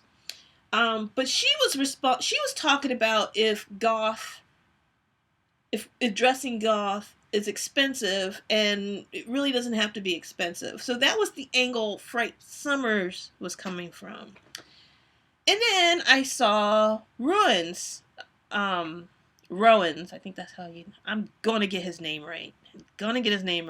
Rowan's video came out about, y'all seen it, Black Friday needs to quit her bullshit. I thought it was hilarious. Because, I don't know Black Friday. I'm subscribed to her, and I haven't been watching lately because I do feel the hauls and the sponsorships are getting a little much. So I just, and plus I haven't been active on YouTube anyway, so it really, let's be real, it's more of a me thing than anybody else as far as videos I've seen. But yeah, Rowan, he did go in, and I don't know anything about her marriage, or I've heard things. I know she I know she was with Mr. Al. They broke up. She went to Germany and married a German man, and they divorced, I think, and now she's back with Mr. Al. That's all I know about it. I've heard details here and there, but to me that's rumors. I have no idea. I don't want to know, be honest with you. I don't particularly care. I like her channels because of what her style, and she does her vlogs, and just looking at the Gothic lifestyle. So I don't know anything about her other stuff. I don't. And so I'm just going to be talking about that. And not with... Let's be clear here. This is so much bigger than Black Friday and Toxic Tears. Bigger than YouTube. We live in a capitalist society. Or a capitalist world, I should say. And the reason why I question if people are being fair is because what is the line that's going to be drawn? We're in a capitalist society. You got to pay to have a roof over your head, clothes on your back, food in your belly, food in this little guy's belly. That costs money. And now I have a job, and trying to make that work, being self-employed. But most of us have jobs, whether that's self-employment or whether we have an employer. But we do, unfortunately, have to spend money just for the bare minimum. You don't have to be into any subculture. You still will need to spend money. So as far as the making money part, I don't know if I was offered sponsorship, if I had a choice of showing y'all clothes and jewelry and makeup and hairstyles versus sitting in an office that has nothing to do with creativity whatsoever, I'll take it. I'm not even gonna lie. I would rather sell Gothic shit than sitting in an office staring at a computer at spreadsheets and numbers and just boring. I would jump on it. I ain't gonna lie. I think my issue is just like some of y'all had mentioned and I've heard elsewhere. My problem is, I think the problem is the frequency. When when you're when the 10 if you see 10 videos and all 10 of them are hauls or sponsorships, and then you have video after video, buy me, buy me, buy me, buy me, buy me, buy me, that's an issue. However, it's not an issue with YouTube. We are being sold to constantly since the time we were small. They know you don't have money, but they know you can guilt your parents into spending money. I couldn't guilt my mother, but there are parents with extra money and disposable income, and they're like, "Yeah, I'll get you that, no problem." That's the plan. That's how they're working. So even if Black Friday and Toxic Tears didn't do all this, there's always somebody who's going to do it. When you run a company, if you have stuff to sell, you have to advertise. That's the reality, and it sucks. I hate advertisements. They're just too much. We're bombarded with advertising constantly. But if you're in business, you gotta let people know you're in business, what you're selling, how they can help you. Of course, they want money, but if they're offering you something and you want that and you're willing to spend the money, then they're going to make the money. So I think my only issue is the frequency, but it's not just on any one person. So is that selling out? Are you selling out just because you're making money on your craft? No, I don't think so. You have to make money, whether it's sponsorships, whether you're self-employed, whether you have an employer, you have to be bringing in an income. And that's not our fault. That's the fault of capitalism. That's just the way it is. Now, so as far as frequency, I think the problem is when that's all you're doing as a channel. Now, if you what am I trying to say? I can't talk today, you guys. Just a loss for words. Oh, now if that was if your whole plan was to sell stuff, like, look, I'm going to be a QVC type channel. I'm here to sell you stuff. This is what's available. This is how much it costs. Please buy it so I can pay my rent type of thing.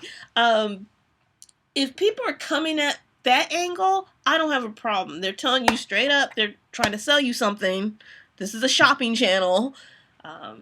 We're not here for philosophy and to discuss the meaning of life. I'm here to sell you shit. I want you to buy it, and you'll have your item, and I'll have my money, and I can pay my bills. It's that simple. But with a music subculture, if you're part of music subculture, and you don't play music in it, it's an issue. It's the commercialism is an issue because that's not what the subculture is about. It's not like Lolita. Lolita's a fashion subculture. They tell you that out of the gate. They probably don't care what music you listen to. I don't even know if there's specific music tied into the Lolita subculture. But yeah, you need the right clothes. You need the right accessories.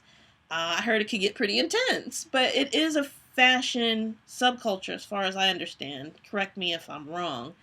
But when you have a music culture, the look is a big part of it, but the look is inspired by the artists, and a lot of them are inspired by bats and literature and stuff like that. And I think that's how a lot of us get into that as well. At least if you came in listening to music. If you came in through fashion or literature, it's going to be a little different. So when all you're doing is selling, in a subculture that really shouldn't be focused on money and material items, I think that's where people are having a problem. And unfortunately, I think the solution is to vary the content. Now let me be clear.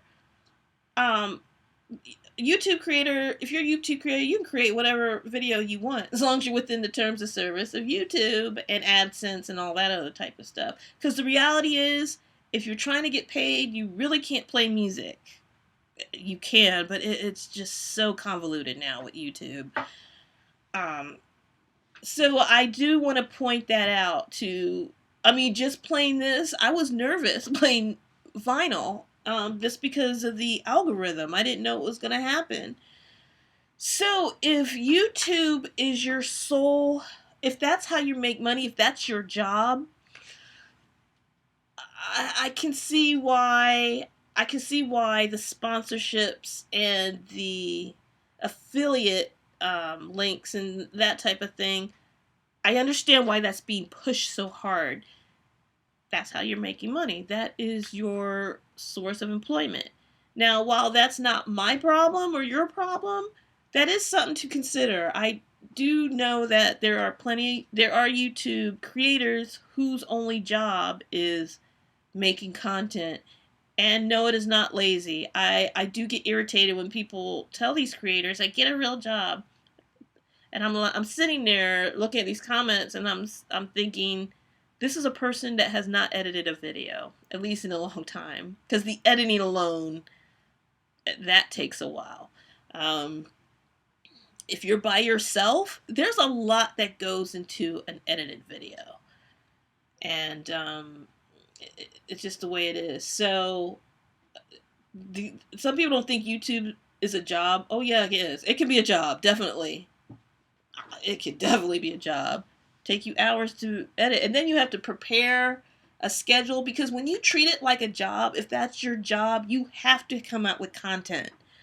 This is not my job, so if I skip a couple weeks or a couple months, yeah, it sucks for my numbers, but it's not going to affect how I pay bills, because I don't make money off YouTube.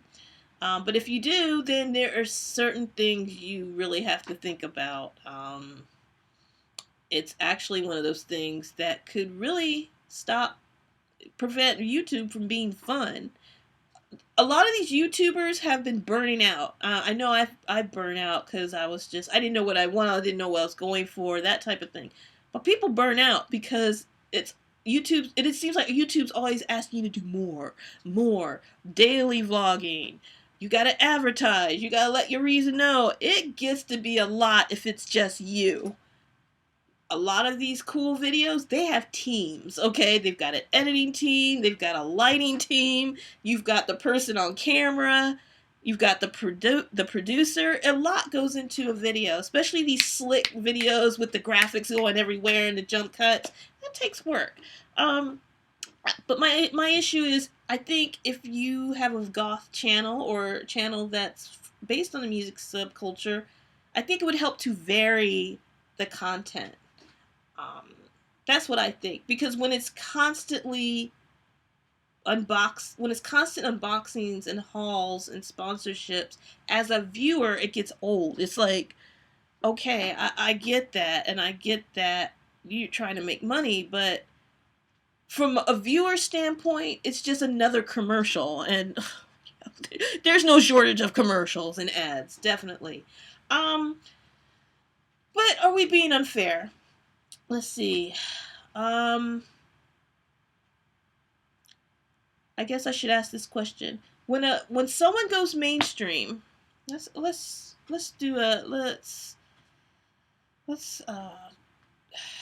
I have no words. I don't know what I was saying.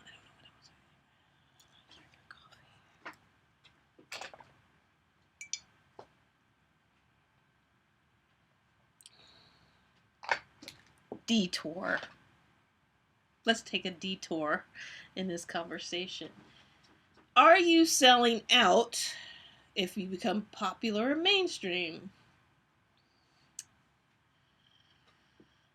Not necessarily. Here's why.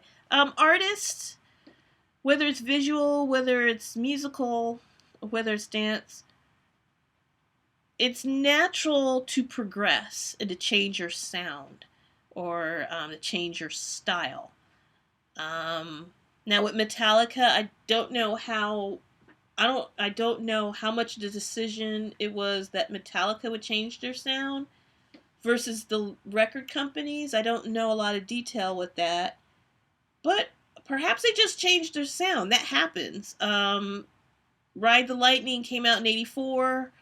This album came out in 91. We're already talking about 7 years. A lot can happen in 7 years. Artists change their style all the time.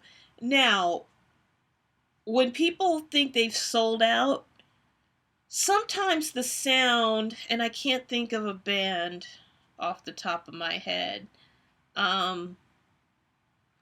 Ministry's not a good example to me. They changed their sound dramatically. If you hear their sound from the early 80s to the 90s, the 2000s, I think they were like getting more industrial at that point. Their sound changed a lot. But I wouldn't say they sold out. People may disagree with me. I don't think they sold out. They just changed their sound. So what point can you change your when can you change your style or your sound without selling out? Is it even possible? I guess my question is, I don't know what selling out means in the area of creativity.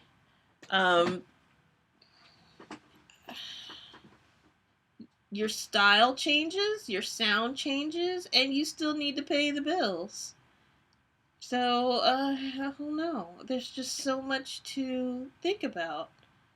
Now, when someone changes their style, I don't like a new style, it doesn't mean they necessarily sold out. It just means I'm not into their new sound, and I'll stick with their older albums.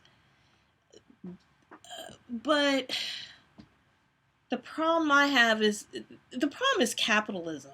Really. Everyone would love to just be an artist and just do it for the art, and that's lovely.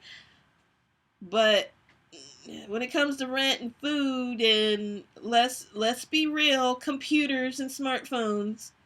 I'm over the argument where everyone has cell phones, everyone has a smartphone, everyone has computers, and that's why people don't have any money. We are in 2019, okay? And as someone who was unemployed, good luck trying to find work without a computer or a phone, okay? I've tried walking into places of employment. They don't do that anymore. It's not 1992 anymore. Okay? I go in, they give me a business card, go online. So, it's unfair to tell people not to get a computer and a phone. Like, did you just wake up from a coma? Were you in a coma for 20 years? Because good luck with that. Seriously. So, I don't know, guys. I think as far as YouTubers are concerned, it is annoying, but I think we need to just... I think we need to be a little fair. I don't like this constant commercialization of things and advertisements, and everything's about money and everything's about looks. And what sucks though is even though you don't go in that direction, if you don't have a job, what are you gonna do? Here's what I think, and I'll be honest, hoping to get some sponsorships and some affiliate links as well. I ain't gonna lie, just not there yet. It's real easy to criticize when you're not there yet. And also think about this: the larger your audience, the more people I don't want to say cater to, your audience is going to be bigger. And the problem with mainstream things is, or when you hit the mainstream, you do have to cater to companies. You have to cater to a mainstream audience. And maybe that's what people have a problem with.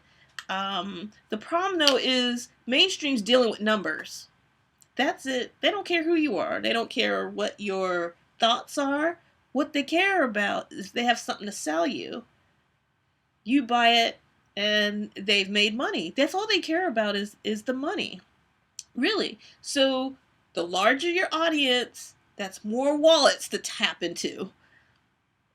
It is what it is. And I saw a comment from another video that brought up a good point.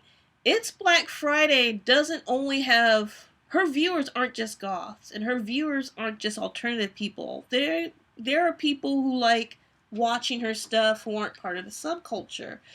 Now, that could be, people may see that as an issue, but the reality is they're the majority. We're not the majority. Even if every single one of us bought stuff, that's not going to be enough. That's not enough. They want every single penny people have. And when I say they, I am talking about companies. I'm talking about corporate America. That's the deal. You are a walking wallet to corporate America. That's the way it is. So I am going to play this record, and we can probably discuss more on this. I kind of just wanted to get those thoughts out. I'm leery. I think a lot of people are this way. I'm leery when looks and commercial crap and all that is being pushed in my face. But my issue is more an issue with capitalism. And I'm not saying capitalism is entirely evil and that other systems would be better, but there are problems that come with capitalism. They just are. You're gonna have people with more money, people in the middle, although the middle class is dwindling if they still exist, and then everyone else is on the bottom. That's not Black Friday's fault. That's not YouTube's fault. That's capitalism. That's just the way it is. We are walking wallets. We are consumers. We are products. We are numbers. We are not people. And that's sad, but that's the way it is. But one thing I think could help, even if individual YouTubers stick with commercializing their things and trying to get sponsorships, there's nothing to stop the rest of us from creating videos and varied content. Like I said, I wouldn't complain if sponsorships came my way, but I do like playing music and showing off clothes and makeup. And a lot of people are sick of the makeup stuff too. They're like, especially the guy, and they're like, it's just another video on how to do makeup. Oh well, dude, I like makeup, I wear it. So hey, you don't have to watch the video. It's that simple. Maybe it's incentive for the rest of us to provide varied content. Yeah, I don't know. That's all I can think of. And I'm going to play the rest of this record, and I'm going to look at your comments. But I think the more, like I said before, the more variation in content from other people that there are, and the more we put out the message that you don't have to spend a lot of money to look goth, I think that'll be helpful. I really do. I've done outfit of the day videos where I provide voiceovers or graphics giving more information, and people responded well to that. They said, I like that you included information. So that when I do another outfit of the day, probably when it starts getting warmer, because I've just been stuck in my house, I will continue to put in information. And I think that's all we can do.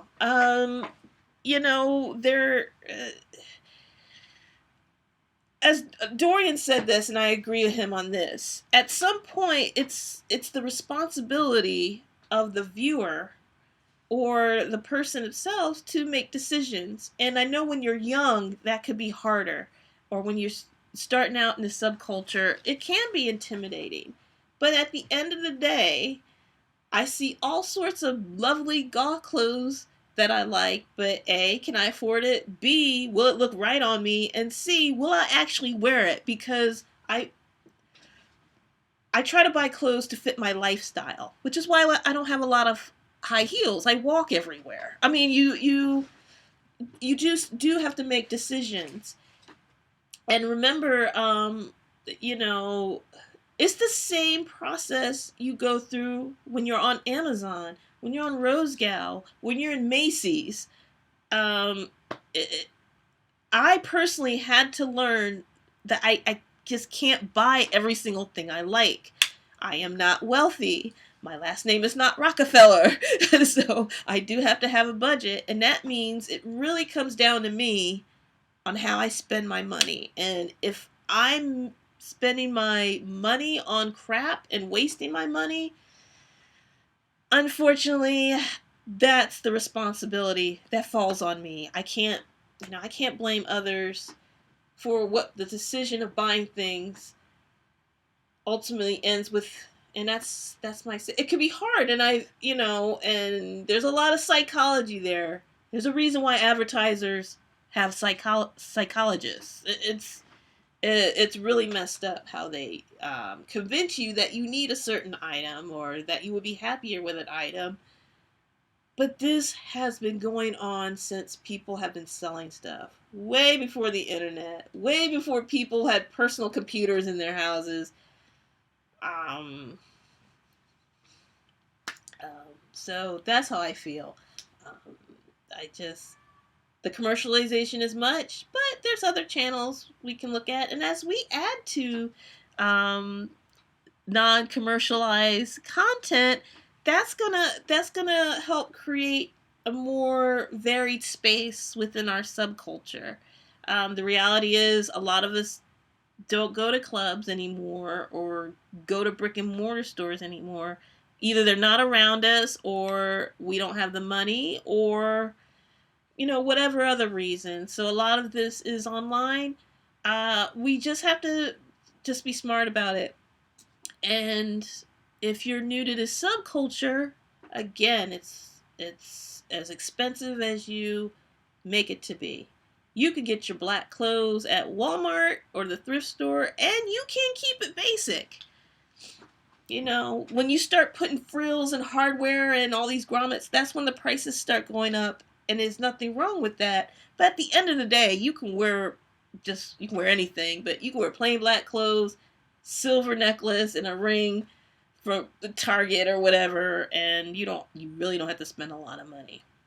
And I encourage you not to spend a lot of money if you're trying to change your style or just thinking about it. So I do think it's important to have these type of discussions. A lot of people are tired of it, and they're like, oh, great, more drama is the last thing Goth needs is drama. I agree with that, but if there's an issue someone sees, we can agree or not agree, but it's helpful because we're self-policing. I hate to use that word. It's more of a self-policing type thing within the subculture versus someone from the outside saying, this is what you need to do, this is the mistakes you need, blah, blah, blah, blah, blah.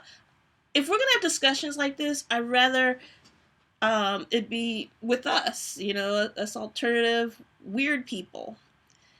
So, conclusion with this part at least, I don't know how long we're going to go, I'm going to play a record soon, is the commercialization is here to stay, especially if you're in America. Probably like ground zero as far as not capitalism but advertising. I mean, it's just hard to get away from. You have to just be mindful of what people are trying to sell you, and it helps to think why. I was like, oh, maybe she has a phone bill, but because you don't have to buy this stuff. And there are ways to get what you want for less money. If you know how to sew, put that skill to use. I don't sew, and I wish my grandmother could look at a person walking down the street and create that immediately. She could do it, like make patterns or whatever.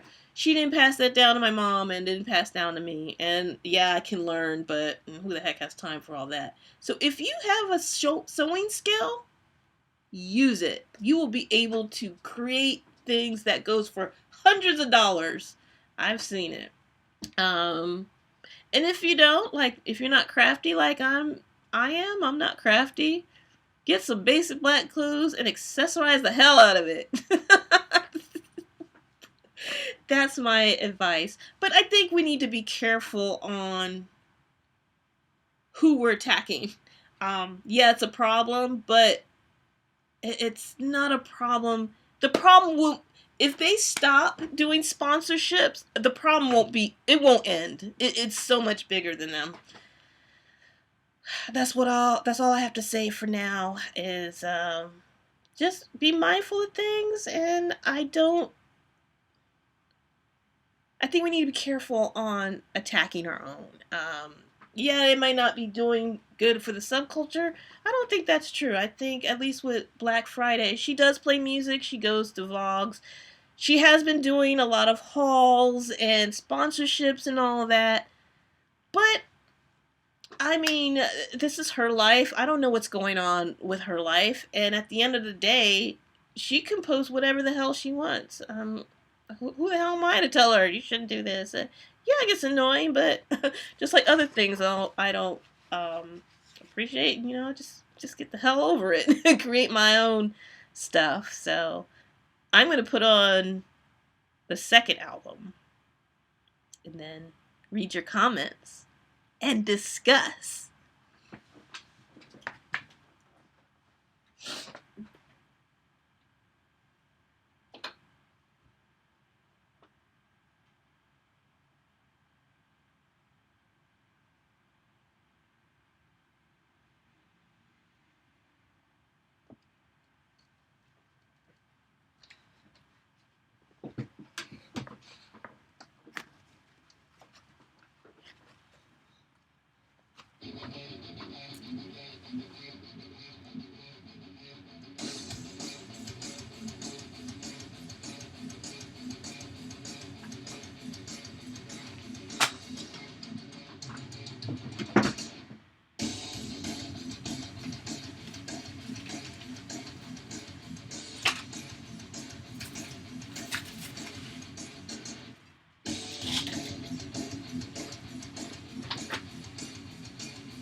Alright, this track is called Through the Never. This is the second album, side A.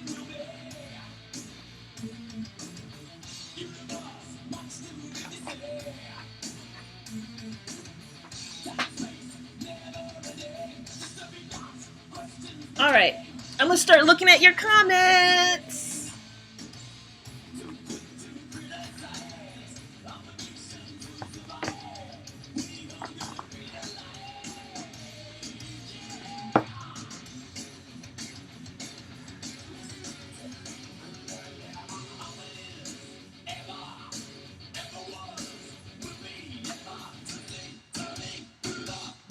Yep.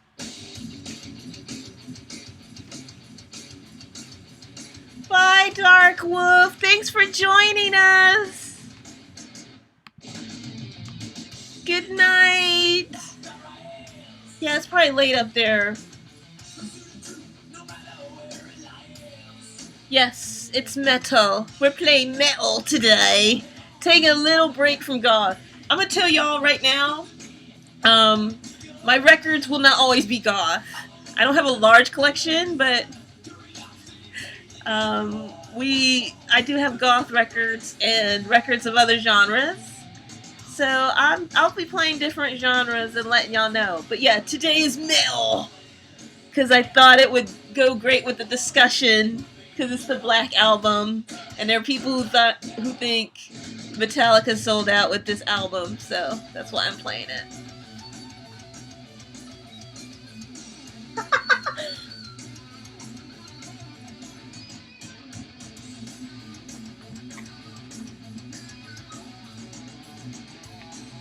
I do have a lot of comments to get through. Let's see.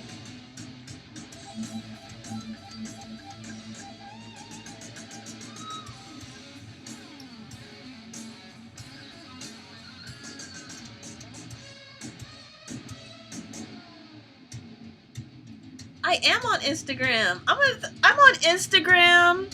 I'm on Twitter. Okay. let me tell y'all my social media real quick, and I should start adding this. I'm just getting back into YouTube. I have a fan page on Facebook. That's a hotter mess than my live stream last week, okay? I'm just telling you that right now. I don't know what to do with that page. I do look at it, though. So I have a Facebook.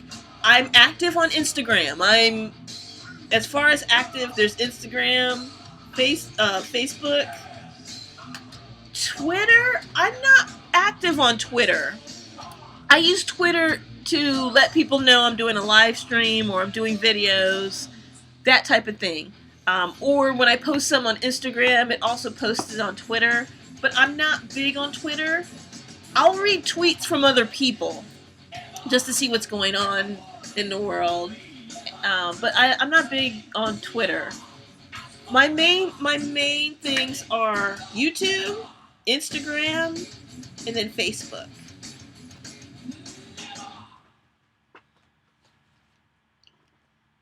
Oh no. Run.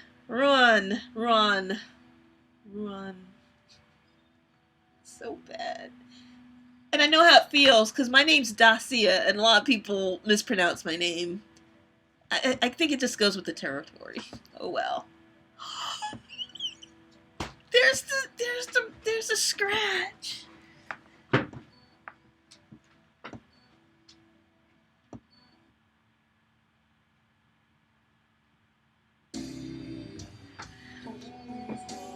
At least the scratch was at the beginning of the song, and I like the song, but it's not my favorite on this album, so it sucks, but it could have been worse. Oh, wow, y'all! Okay, it's official. Sundays at 3 p.m. seems to be the ticket. Again, I didn't want to start too late here in the States, because, it's getting to be bedtime in Europe.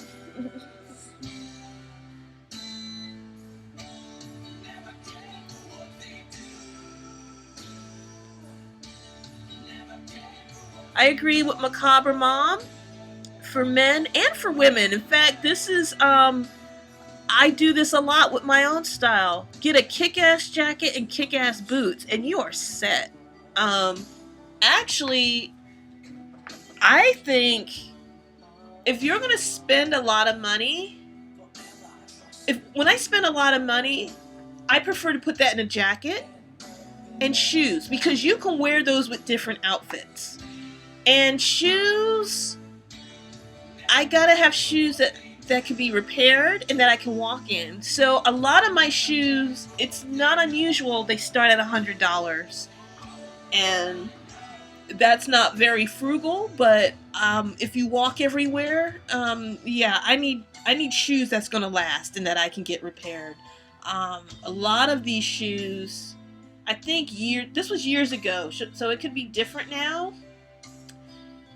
I think I had a pair of demonias, and I tried to get them fixed, and the guy said, I can fix them, but all I'm going to do is glue them together, which is what you could do at home, because they can only fix leather or things that are breathable, I guess.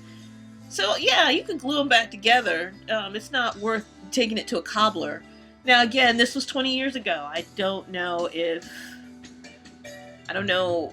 the quality has gone up or things have changed, but I do wear leather shoes. I have to have shoes that last and that are comfortable. And leather will conform to your feet. I need that. And that's another reason why I tend not to get thrift store shoes. If they do fit, they just rarely fit my big wide feet. I wear 8.5 D. D is the width, and most shoes, the width is a B, as in beta, which is a medium width. So yeah, if you're gonna spend money, I would put it in the shoes, and definitely a jacket, because all this, and plus your jacket and your shoes are gonna last longer than your clothing. Just saying, that's not always the case, but yeah, that's why I would do that. So I agree with Macabre Mom. Good tip. And of course, jewelry.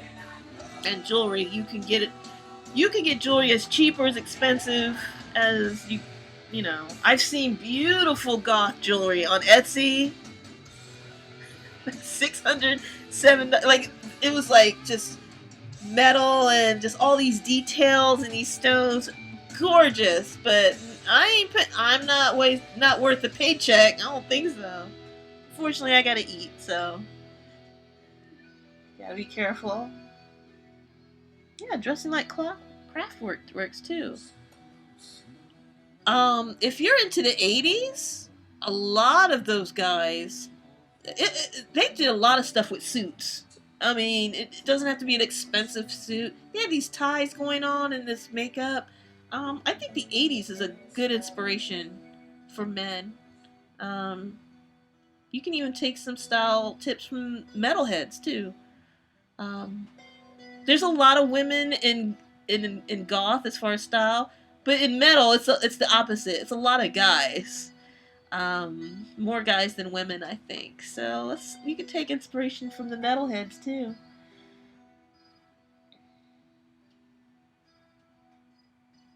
Yeah, Lily White lists some artists too. Yeah, I'm going through these comments.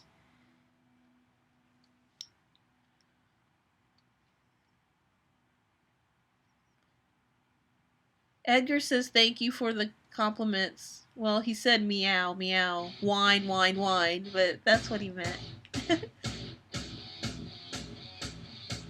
He's not in the room anymore. I'm thinking maybe the music is a little too heavy for him, so he's like, goodbye.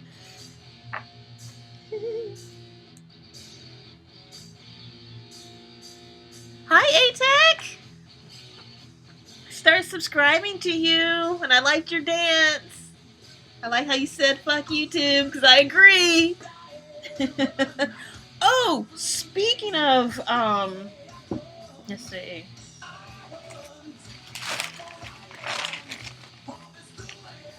Alright, this ain't gonna work. What is the name of... Oh, I came across another Gothic channel. It looks like she just started her channel last year. She only has like maybe 5 videos, but I think her name is Cadaver Kelly, and it's spelled how it's pronounced: Cadaver Kelly. I saw what she had to say on this subject, and I think you should take a look. She has a couple other videos that I haven't seen yet that I do want to see. But when I notice a Gothic YouTuber that I like, I try to give a shout out. She has like 530 subscribers, maybe. So, you know, she just started. She's a small channel, so I'll give a shout out to her because I like her content so far.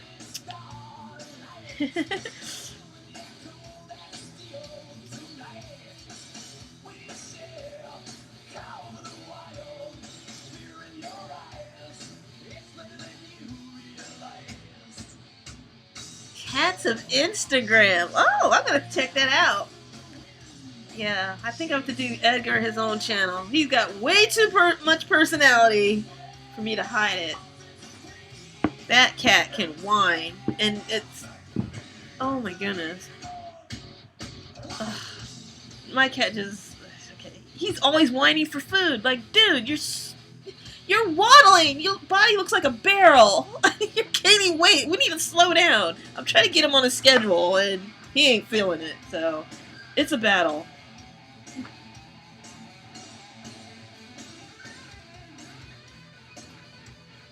Split the difference and go diagonal.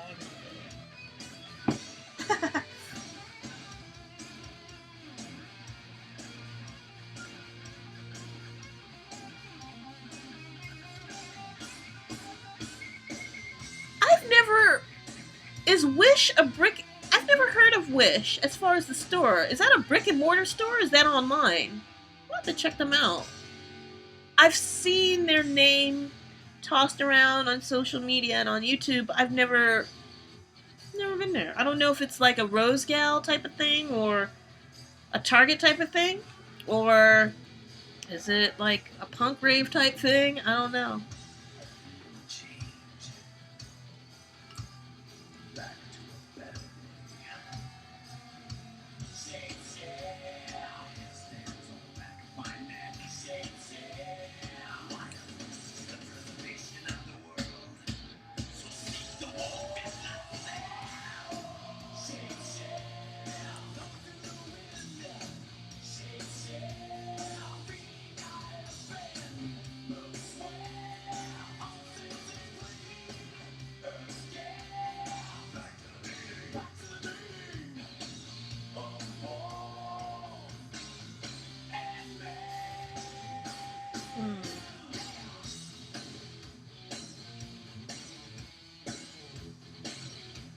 Okay. I hear a Gothic homemaker saying if they're selling things that's harmful or they're not being honest, then that's a problem. You gotta let people know. I know in the US, you have to let people know that something's sponsored or it's an affiliate. You're doing affiliate marketing. I don't know how it is in other countries, but in the US, you're supposed to disclose that. So that's something there. I'm going to flip the record, read some more. I'm going to read some more comments, and then we'll see what's going on in there. The next song is my jam. It is called The God That Failed. I'm sure my mother would love that if she was with us. Yeah, I'm sure she would really dig that track. God that failed. God doesn't fail. He never fails. Turn that crap off. That's of the devil. That's what she would say to me.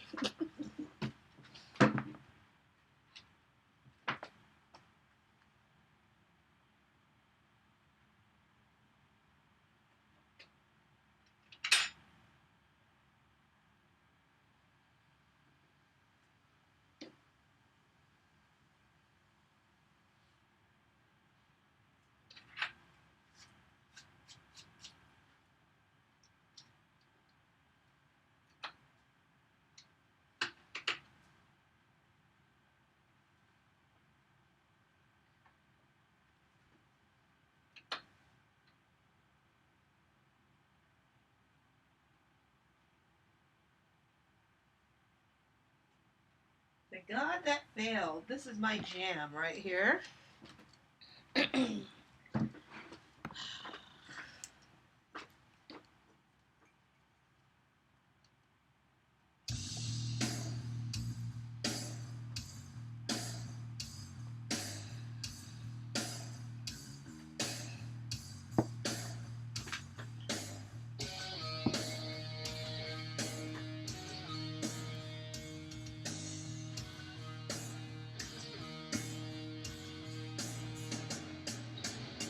Yeah, Melanie Dan, I saw your comment and I do agree. And that's something to keep in mind. Someone could say they like a product that's sponsored, but this is why you have to disclose, because you don't know if they're being truthful.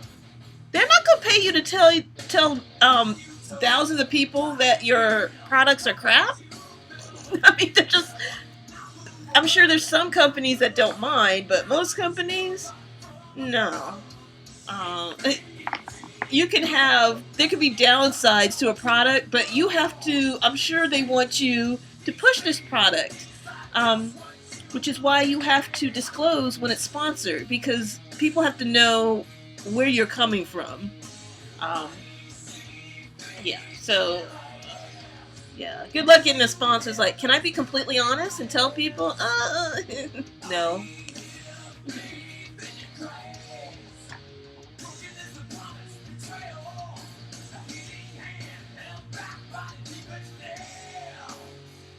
Hi, Frederick. Nice seeing you. Frederick Calabrese. Or is it Calabrese? Or Calabrese? Calabrese. I'll call you Frederick.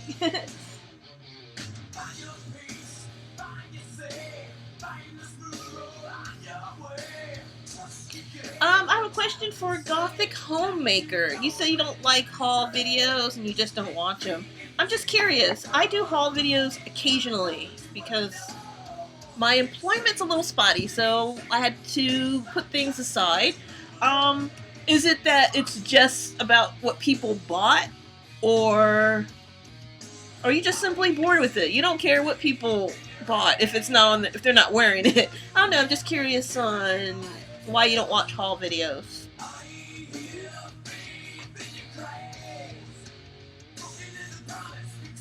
Yeah, I agree with I agree with ATEC. Yeah, I think when when you have 15 videos in a row that's sponsored or has something to do with buying things, I think that's the problem. And it's more obvious too, because like I said, you can have a couple videos that sponsor stuff, next two that has nothing to do with shopping. And then maybe the next two, you just have to mix it up a bit. That's all.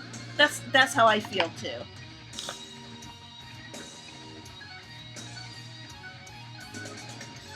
Coming in infomercial only is selling out. I hear ya. I hear ya. This is I'm really glad y'all were able to join this discussion because I really wanted to talk about it live with people.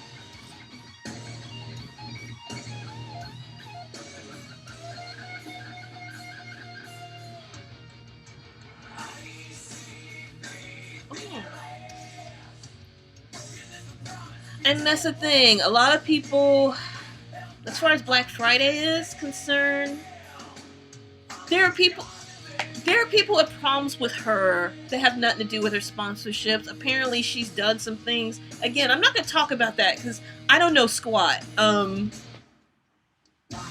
just sitting back eating my popcorn and watching the drama. But I can't say if people are lying or if they're not lying. I have no idea. I don't want to know.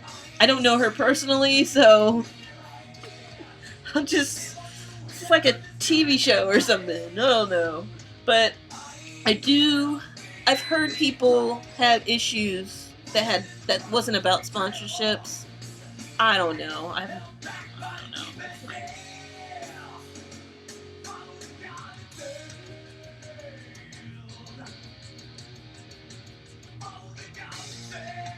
Yeah.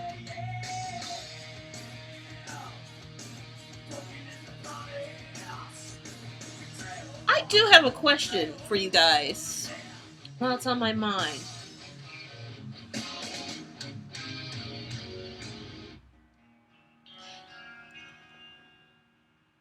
I'm trying to see if I can. I'm wondering if it's a difference with an artist or a musician going a different direction to get paid versus a YouTuber. And I ask that because at the end of the day, you're still creating something. Like an artist will still create their art.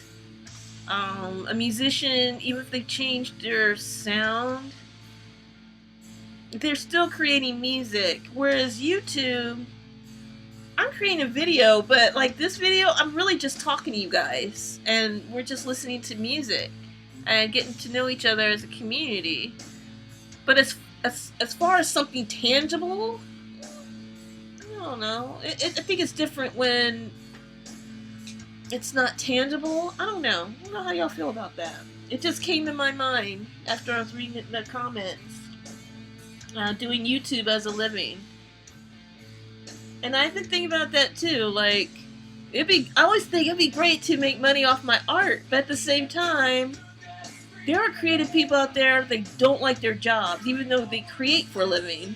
Because let's be clear, especially when you're doing something like graphic art or something, you don't get to create what you want. You got to create what the client wants. That's who's paying you.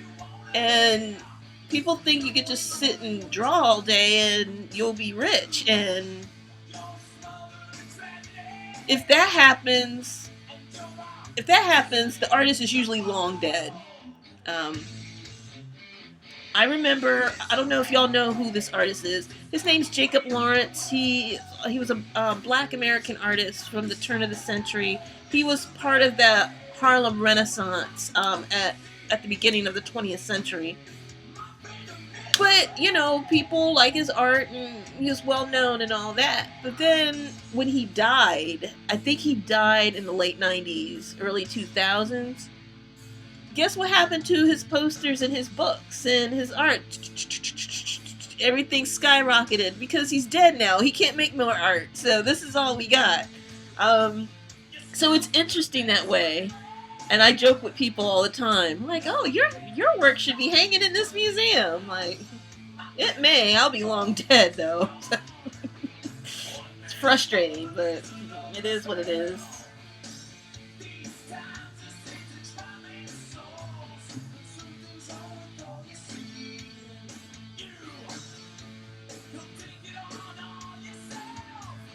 Yeah, I think Toxic Tears. I think she's a little worse. I think she's worse in that regard of just hauls and stuff. That's all I see from her. Black Friday, I actually have seen different content from her. Maybe not recently, but she will do different types of content. And not Black Friday, Toxic Tears. It is a big old infomercial. I have nothing against her personally. She seems nice enough, but yeah, it's a bit much.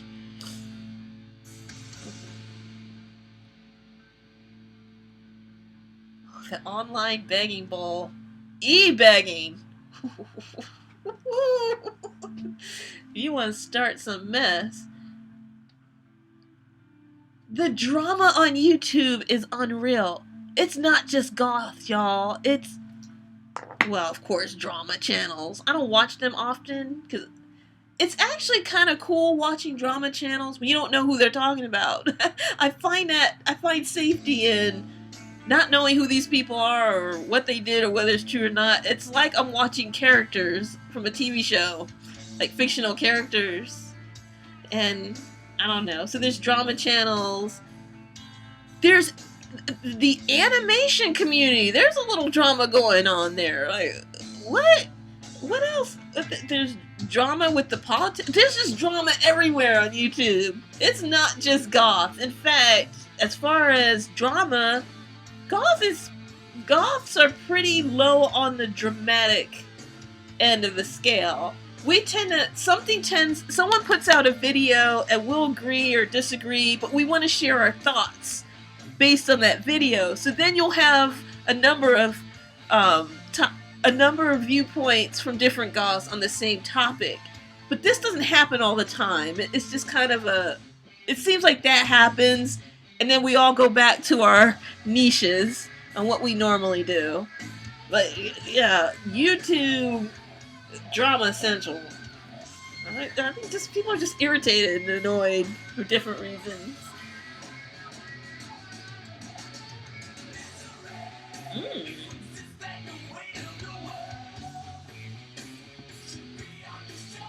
I can agree with that.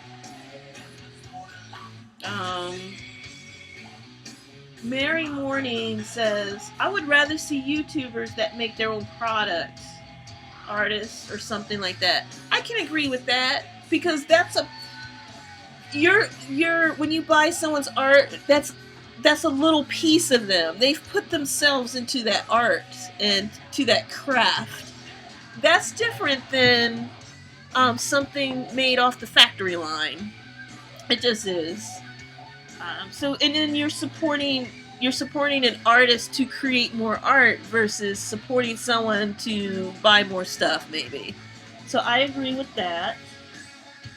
And then Macabre Mom says, I would rather see... No, that's wrong. Macabre Mom says, don't make your relationship a commodity, using it for views, and then get mad when people weigh in on it. And that's the thing YouTubers have to remember. When we put our stuff and our opinions out on the public, people are going to weigh in on it.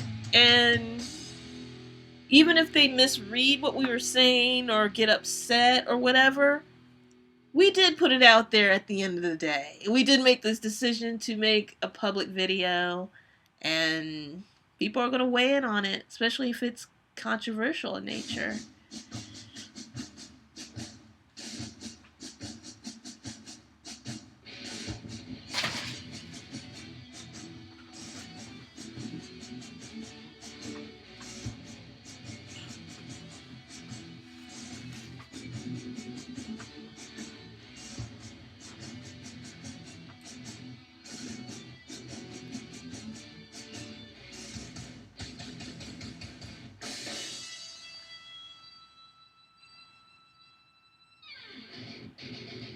I will agree with that. I think Ruin's a cool guy, and I thought his video was hilarious. He went in. He seems like an interesting guy. I do like watching his stuff, but I do think he went in went in a little harshly on her marriage. Now, even though I thought the video was hilarious, again, I don't know anything about her marriage. I know nothing about her personal stuff. All I know or care about is her videos and what she puts on video. Whatever she's doing in her life, I have no idea. Which is why what am I gonna say? So I like this video. I think he's a cool guy, but he did seem a little angry about her marriage issues or whatever. I don't know. I do think, Ruin, if you watch this video, cool cat, but I do think you should have left the marriage stuff alone and just focused on the commercialization and her sponsorships on her channel. That's my opinion. Ruin, you're gonna do whatever the hell you want. Well, I know that personality, so it's all good. But I do have to agree. I think the comments on her marriage and visa, I thought it was a little much. No.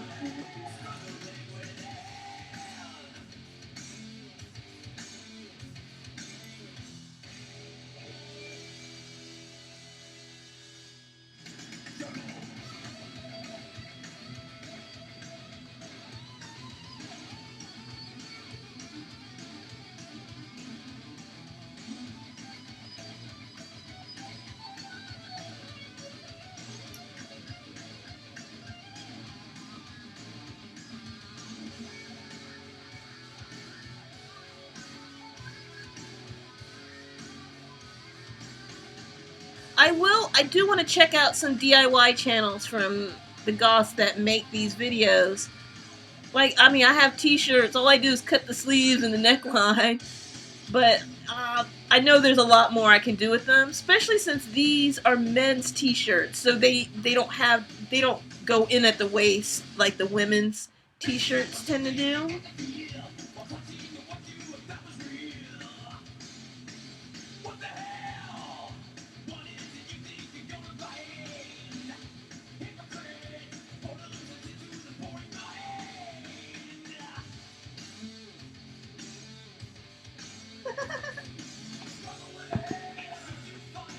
That's an idea.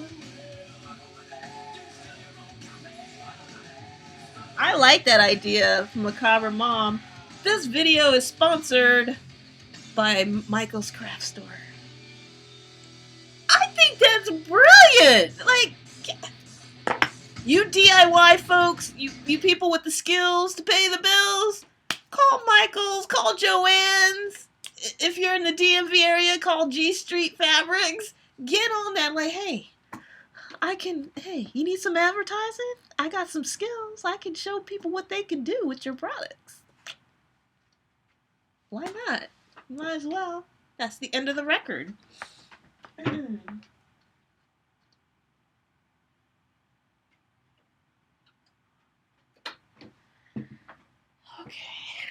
I'm going to read some more comments, and then we're going to wrap this up because it is now 5:45.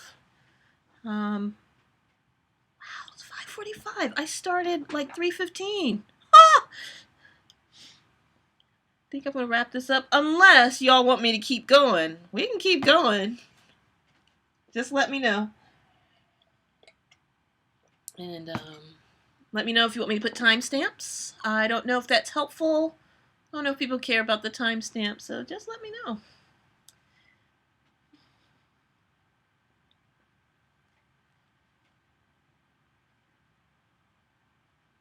Yeah, I saw herbs and altars.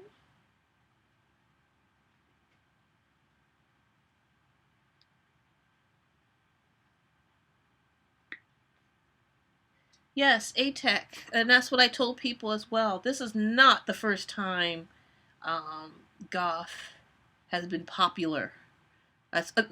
Goth clothing and style has been popular. It was popular before. We just didn't have social media and the internet. So I think it was popular, but this was more driven by corporate America versus Goths themselves. If I remember correctly, I could get that wrong. But yeah, it's been popular before. We've been through this. It just seems to be sticking around more, and I think it's because of social media. Poptagon and Berserk, yes, I do like that band. They've been around for some time. That's another band that changed their sound. I remember them being more industrial, at least industrial sounding, and then the latest stuff was EBM or electronic body music. And I think a lot of industrial artists kind of go in that direction, as far as I can tell. Mm. Okay, Gothic Homemaker says, if anything, Ministry did the opposite because their sound went less mainstream. I actually agree with that. Yes, the sound was like harsher and just heavier. Um, so I would agree with that.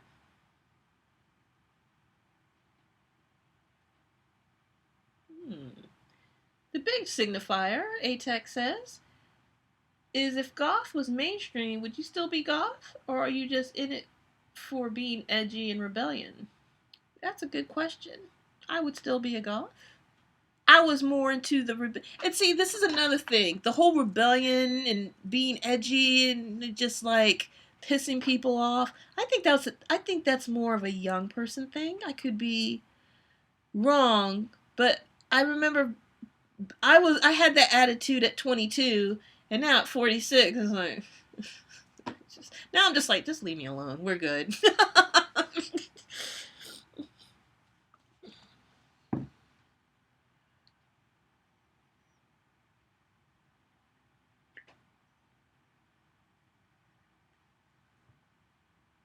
Yeah, damn capitalism.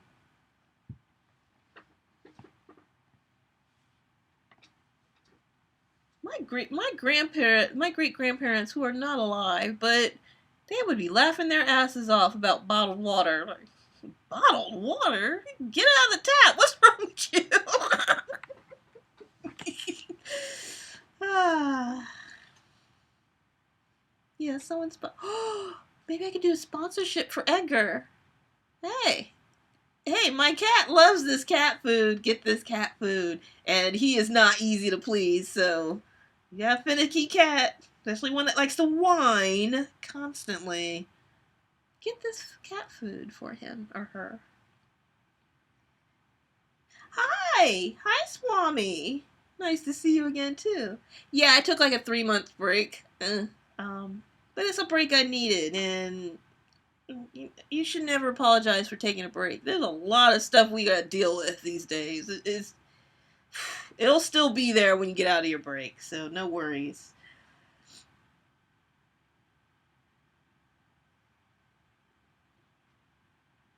Yeah, and once they get sponsored, they have to keep with the bigger demographic. Yeah. Hmm.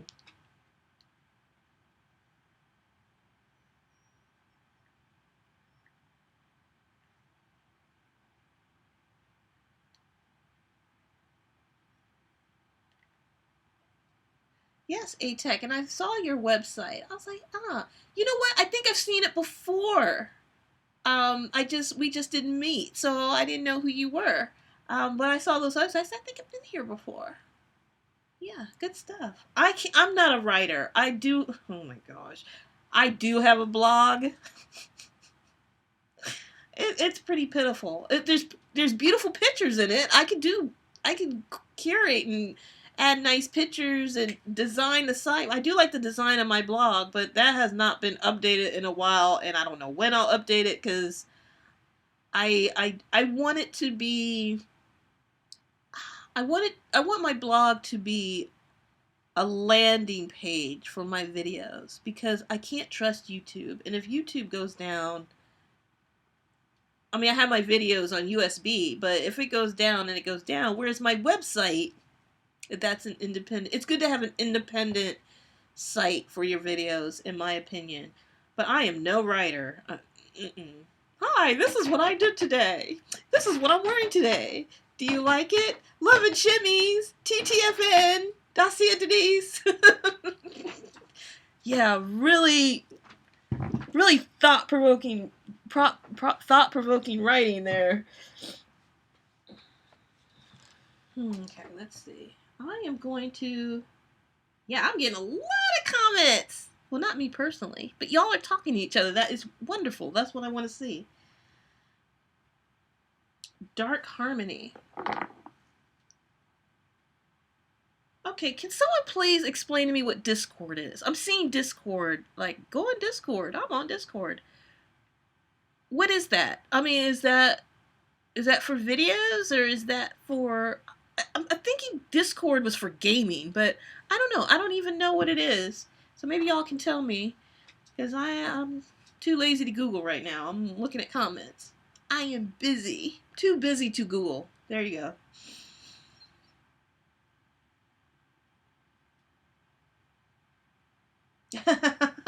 Don't go. Wish is online similar to AliExpress. Okay.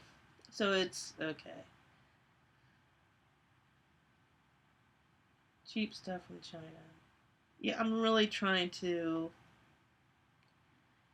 not trying to get more stuff from China. Nothing wrong with that. But I'm getting more into quality versus quantity. When I was 22, I wanted as many shoes as possible. I don't care what they were made of. It didn't have to be real. It didn't have to last me forever. It was cheap. They looked good. That was the only criteria for me. And now it's changed. So, they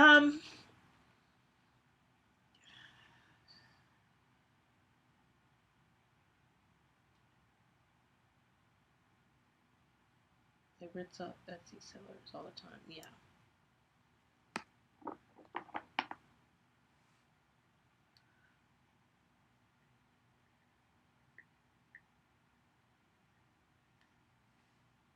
Me too, Lily White. That's why I like you guys. You guys, this is what I like about Goth. And I am talking about the majority of Goths as far as the Goths I've been in contact with and talked to both online and in real life.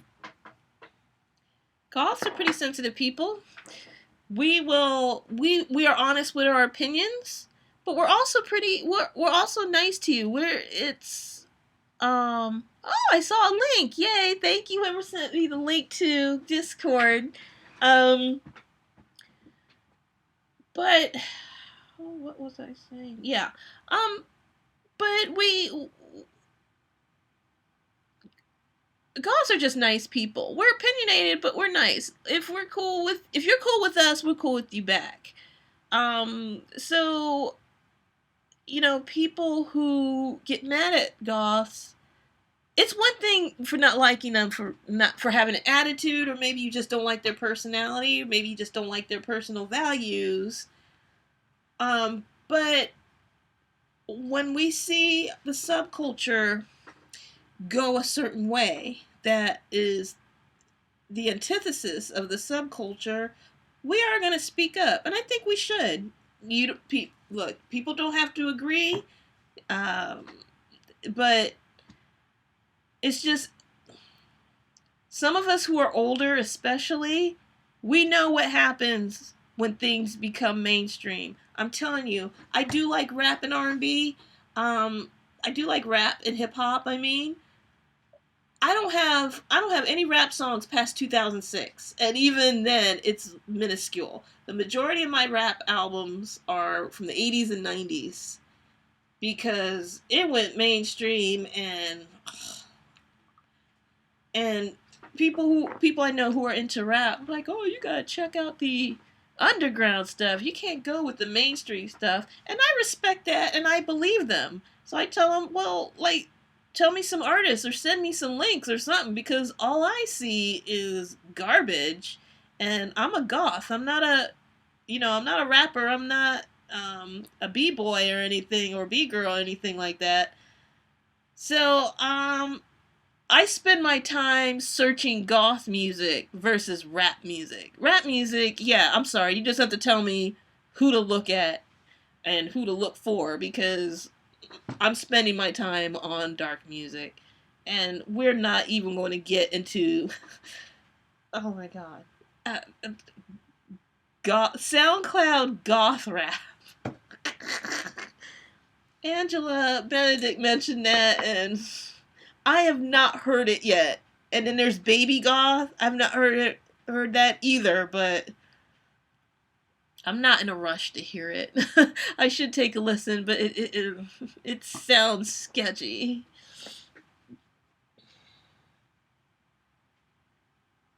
Oh, hi, from Egypt. Welcome. As a book. Oh, okay.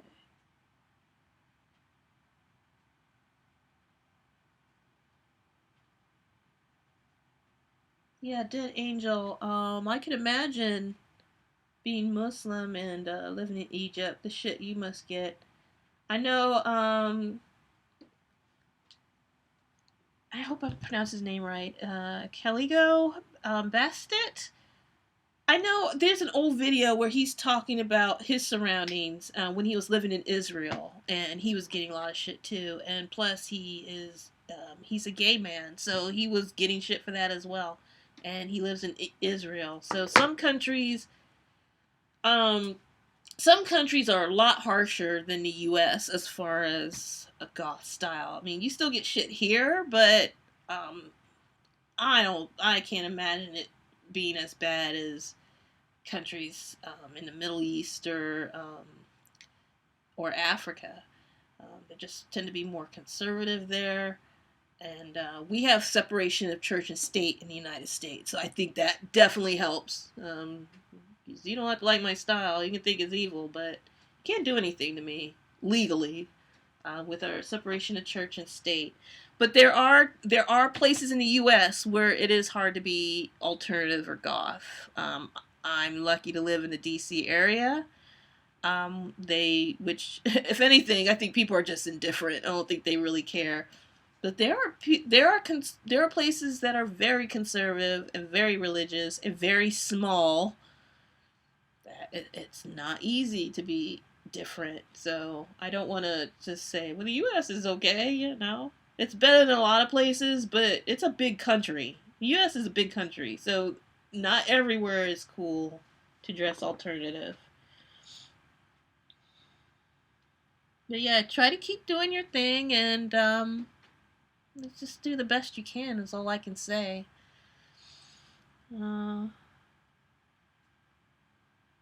There's fake demonias? Really? I guess I'm shocked because okay, I don't know. I guess I don't know. I don't know why I'm so surprised by that.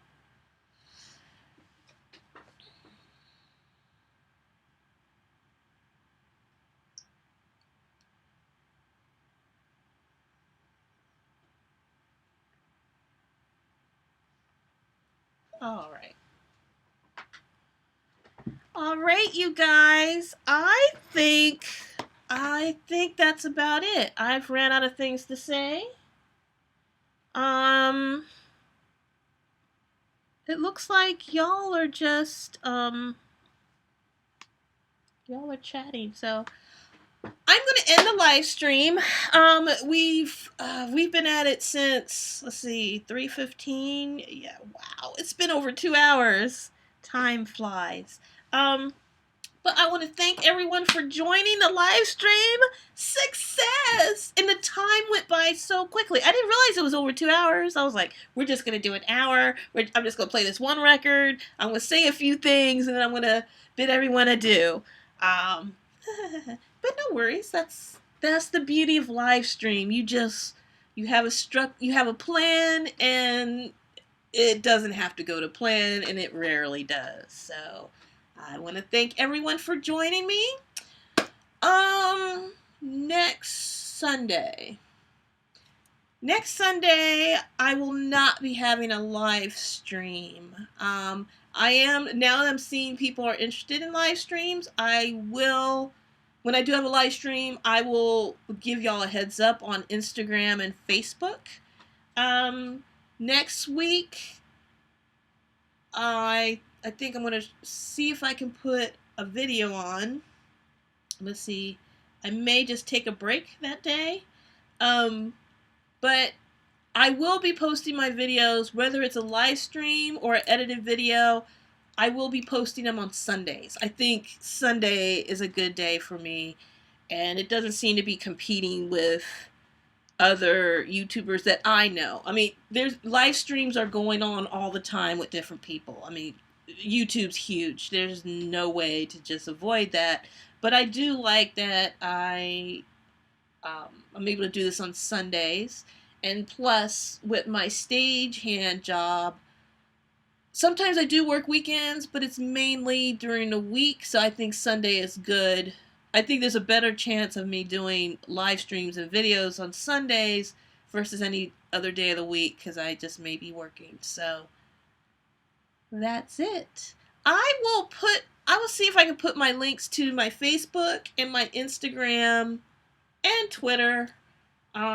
Actually, not Twitter. I'll just focus on Instagram and Facebook.